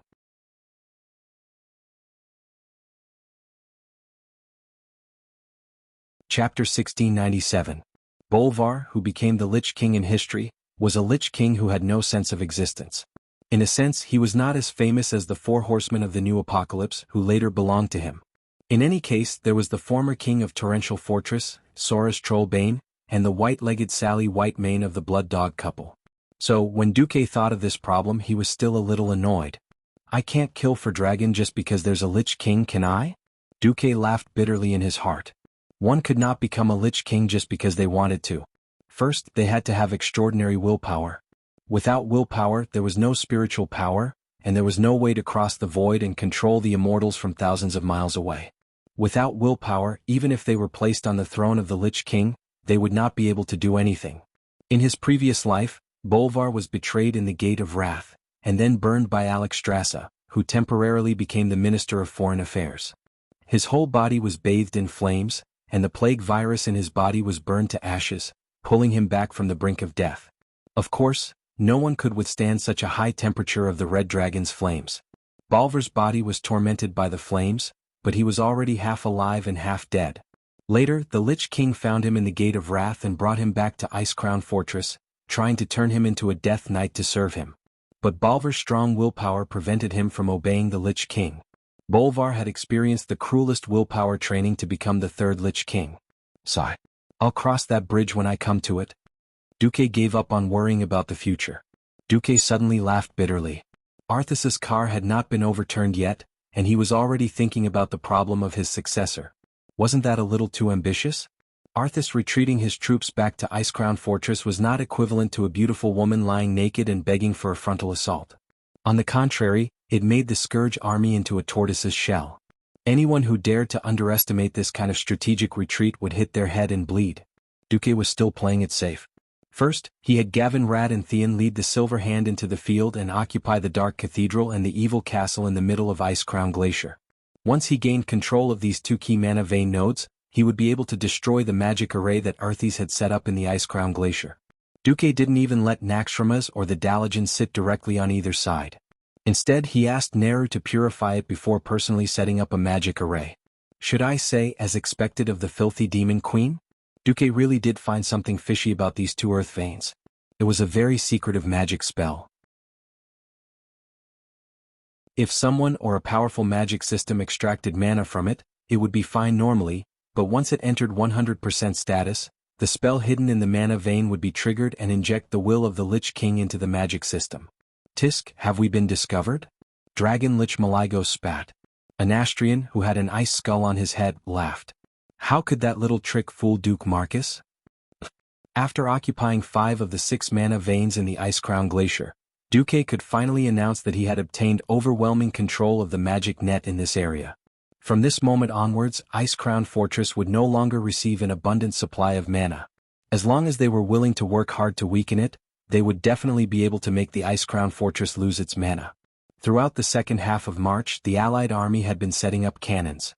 From the Dark Cathedral to the Door of Fear, Kalisa, and then to the Evil Castle in the middle of the region, the Alliance had set up more than 5,000 heavy cannons with a caliber of 150 mm and above on this purified land. 3 new Gustav cannons, which were the most representative of the cannon doctrine, were placed behind the back slope of the Evil Castle of Malakaris, which had the highest terrain. Length, 42. 97 meters width, 7 meters height, 11. 6 meters weight, 1,350 tons caliber, 800 mm length, 32. 48 meters weight, 400 tons shooting angle, plus 53 degrees shell weight, 71 tons armor-piercing shell, 48 tons high-explosive shell. In an era without missiles, such heavy cannons could be said to be a true killing machine. In order to avoid a repeat of the incident where Arthas had blown up Naxxramas with one big move, the sneaky Duque had ordered all of the 200 mm and above cannons to be moved to the back slope, not giving the 2 fools a chance to attack directly. After all, the trajectory of the cannons was a parabola. Azeroth was a planet, and the ground had a natural arc. It was basically impossible to see anything beyond 4 kilometers on flat ground. However, the new cannons, which used TNT as gunpowder, had a range of more than 10 kilometers. And Frostmourn's Fury could only be used for direct attacks. Unless Arthas broke out of the encirclement by 20 kilometers just to dismantle the cannons, the 3 Gustav cannons were absolutely safe. When Duque told this to Magni, this unkind damn dwarf laughed for a long time. I was worried that my baby would be hurt. Now it's all right. Bu Lang leaned close to Duque and whispered, Big Brother is a classic example of forgetting his old love when he has a new lover. Previously, he kept muttering that the caliber of the new ship cannons was not as good as the small steel cannons from back then. Later, after the Alliance gave him money to build these giant cannons that can shoot tens of kilometers, his resentment subsided a little. Duque smiled bitterly. The small steel cannons that had once ended the Second Battle of the Dark Portal were, in the end, mortars.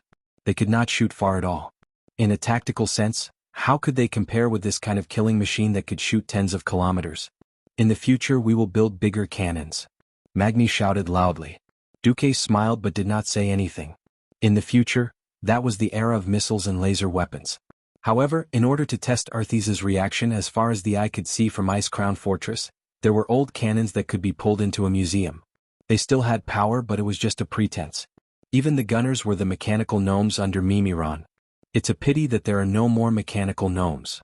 Duque was speaking the truth. In the limit left by Titan, there could only be 1,000 mechanical gnomes at most and 2,000 mechanical dwarfs. This was the absolute authority given to Mimiron. Otherwise, if there was an unlimited number of them, just Mimiron's robot army alone would be enough to drown the entire Calamity army. Mimiron, who was standing at the side, had electronic light flickering in his eyes. He suddenly said, Duke Marcus, if I can obtain Titan's authorization, the limit of my control will be 10 times the current upper limit. After saying that, Mimiron fell silent again. To be honest, Duque still did not know how to interact with Mimiron. There were many times when Duque could not find any common points with him. It was like chatting with a robot. He could not start a conversation. On the other hand, Mimiron was also quite supportive of the Alliance's battle. Sigh, can we only slowly interact after the war?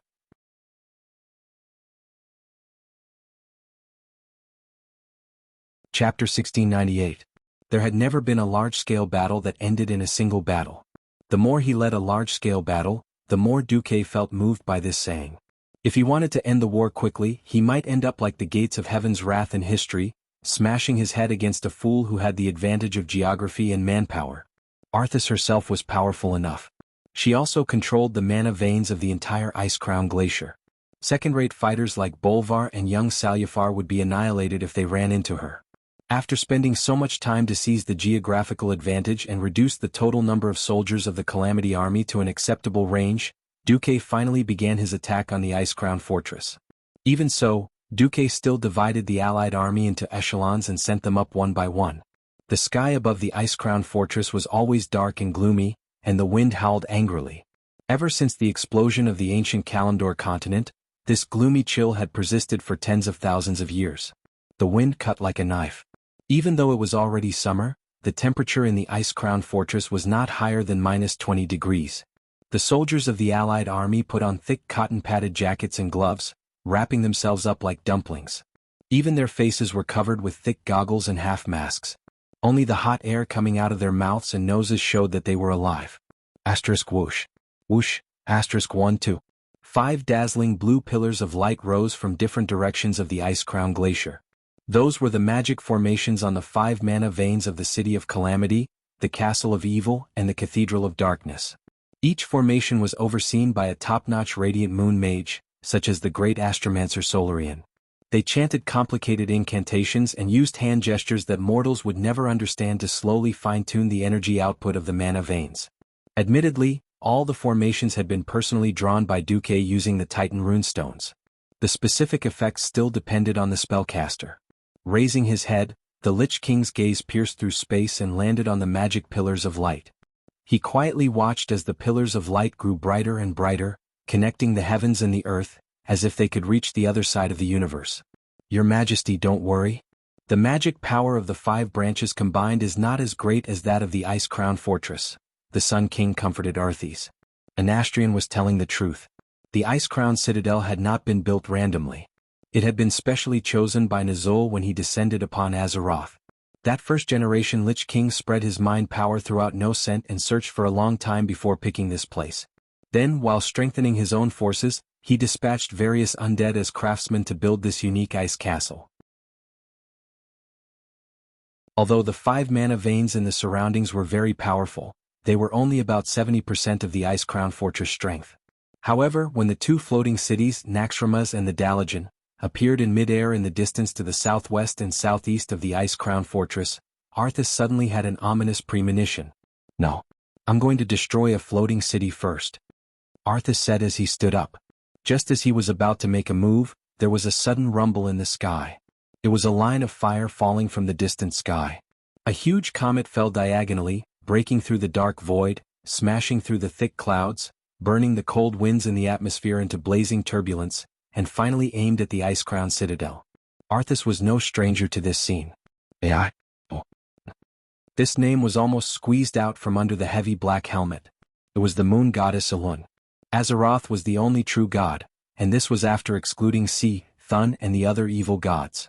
Although Elun had never truly descended upon this land for unknown reasons, this did not prevent her from participating in this war in her own way. On a high platform facing the northeast of Naxxramas, Tyran stood against the wind, her green hair and snow-white priest robes fluttering in the wind. The mysterious moonlight transcended the barrier of day and night and descended upon her, communicating with her and communicating with her. The goddess used her sharp eyes to lock onto her target. Her physical and mental strength were pouring out like a broken dam, and for a moment, even Tyran felt like she could not hold on any longer. Soon, a smile appeared on that holy and heroic face. The final adjustment had been completed, and the rest was up to gravity.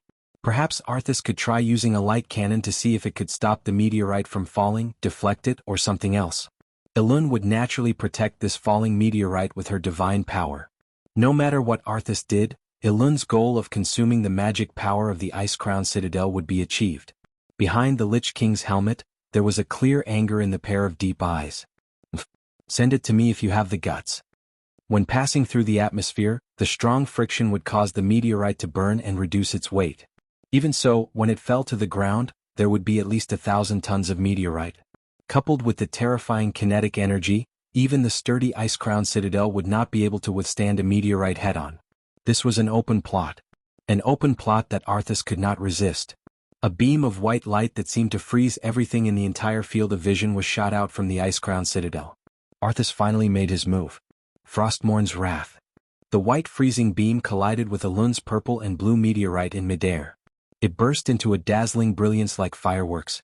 Ah, so beautiful.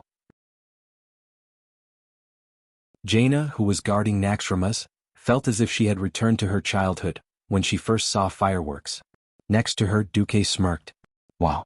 The Lich King is angry again. Damn it, let's see how many times you can be angry. Duque happily snapped his fingers and Khadgar, who was next to him, immediately understood. 5 minutes later, on the two floating cities of Dalajan and Naxxramas, huge pillars of light also lit up into the sky. On the frozen throne, Arthas suddenly lost his voice. What? If he was not wearing the full-face helmet that covered all his expressions, his face would probably be very ugly right now. 5 earth veins, plus the 2 floating cities, a total of 7 fulcrums formed a strange magic array. 7 beams of light pierced the sky, and as they were about to penetrate the atmosphere, countless glowing titan runes began to spread. They emitted a mysterious radiance, and in a way that Arthas could not understand, they finally formed a huge circular magic array. The earth trembled slightly, and the entire continent of Northrend was dyed purple and blue. It was as if the sun had risen at the end of the night, forcefully and domineeringly erasing the stars and the moon from the sky. There was only one color left in the world.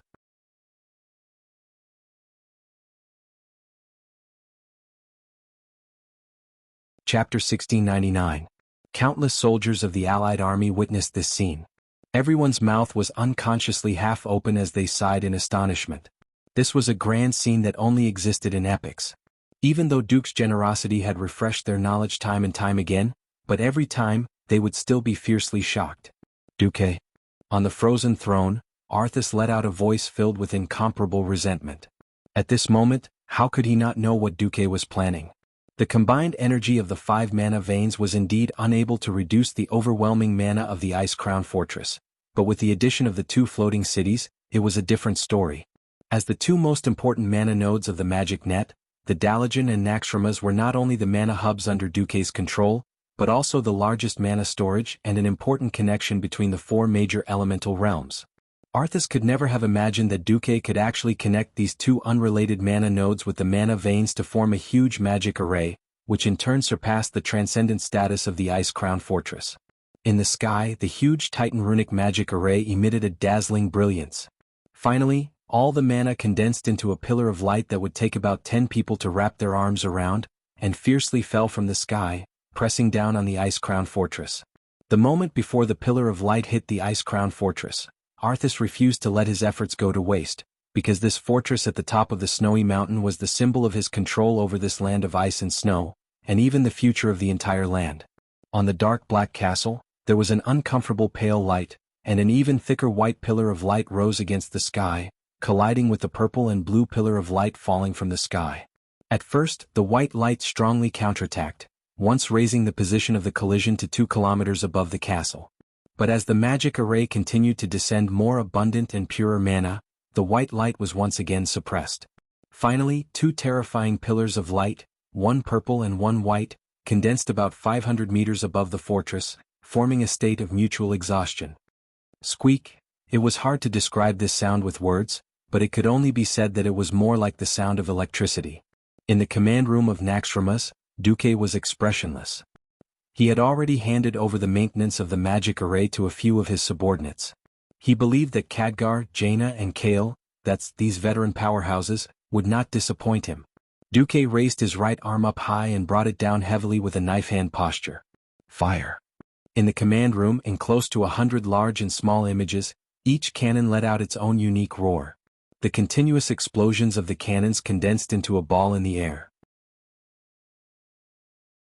It sounded like the entire frozen mountain range had suddenly collapsed. The terrifying feeling of the entire mountain shaking left all the Alliance soldiers dumbfounded. Even though they were wearing earplugs, the rumbling sounds that they associated with the scene still made every gunner feel like they were temporarily deafened. That ear-piercing buzzing sound made his brain feel like it was splitting apart. In front of the ice throne, the dragon Lich Maligos glanced at his master and snorted coldly. Roar. On the outer wall of the Ice Crown Fortress, every relief, every terrifying sculpture came to life. They turned into gargoyles powered by dark magic, or obsidian statue guardians. They flapped their heavy wings, and under the drive of magic, they rode the wind elements beneath them and quickly flew into the air. With their stone bodies that had nothing to do with life, they welcomed the torrential rain of cannonballs. Rumble. A series of explosions, one after another, formed a huge chain of explosions, connecting from the leftmost end of the Alliance soldiers' field of vision to the rightmost end. If they didn't turn their necks, no one could see the entire scene. Keep shooting. Don't stop. Keep shooting. Don't be afraid even if your chamber explodes. Bulang Bronzebeard ordered fiercely. Malygos quickly discovered that this kind of meat shield tactic could not last long. The gargoyles could still take the cannonballs with a caliber of less than 200 mm and perish together with them. The cannonballs above 200 mm tended to have a faster initial velocity, and with too many cannonballs, it became more and more chaotic to deal with. Moreover, the Alliance's cannonballs were pouring down like they were free, and the number of gargoyles that could be mobilized was decreasing. Bang bang bang. More and more cannonballs began to explode on the magic shield of the Ice Crown Fortress. The so-called magic shield was never an absolute defense. It was nothing more than using energy to offset the external impact in energy. When there was too much external energy or the impact per unit area was too strong, the shield would break. Everyone could see that if this continued, the Ice Crown Fortress would not last long and would be hit directly by the cannonballs. Your Majesty, please make a decision. Anastrian lowered his ice skull and bowed deeply. No. I'm not willing. Arthas's ferocious roar contained too much unwillingness. Your Majesty, please make a decision. Anastrian emphasized again. Fine. I'll listen to you this time. I'll definitely make Duke Marcus and his damn alliance pay the price of destruction. I'll make them all crawl in front of me like dogs. Arthas was practically roaring these words. Outside, Bulang was absolutely confident that if Arthas did not do anything, the entire Ice Crown Fortress would be drowned by modern cannons. The Gustav, with an 800 mm caliber, could definitely cut this ugly fortress into half. Seeing that the magic shield of the Ice Crown Fortress was showing signs of collapsing, the huge fortress suddenly fell into a trance. As if separated by a layer of hazy mist, the entire fortress looked illusory. Boom boom boom. The cannons that had never stopped continued to pour cannonballs. Something strange happened. The moment the huge cannonballs touched the mist, they suddenly slowed down. The cannonballs that could only be seen with the naked eye all slowed down as if they had fallen into an extremely viscous paste. Their speed became slower and slower. Finally, in front of an unknown mysterious force, they were crushed and exploded. Even if they exploded, the range of the explosion was very small. At most, the flames and shrapnel of the explosion could only reach a meter away. Then the entire cannonball disappeared without a trace. What the hell is this? In the sky, there was no longer white light fighting against the purple and blue cannonballs of the giant Titan rune magic formation. When the terrifying energy of the Titan, which should theoretically be able to destroy heaven and earth, crashed down, it merely caused the entire fortress to fluctuate in confusion. It was like a ripple caused by a small stone thrown into a calm lake. That was all. You're tuning in to the Han Lee's Wuxia Adventures YouTube channel. We're so grateful for your support, and don't forget to subscribe to join us on this incredible journey through captivating stories. Your generosity through donations truly makes a world of difference, as it's the primary source of revenue that allows me to expand and enhance this channel for you. Thank you from the bottom of my heart for being a part of this adventure.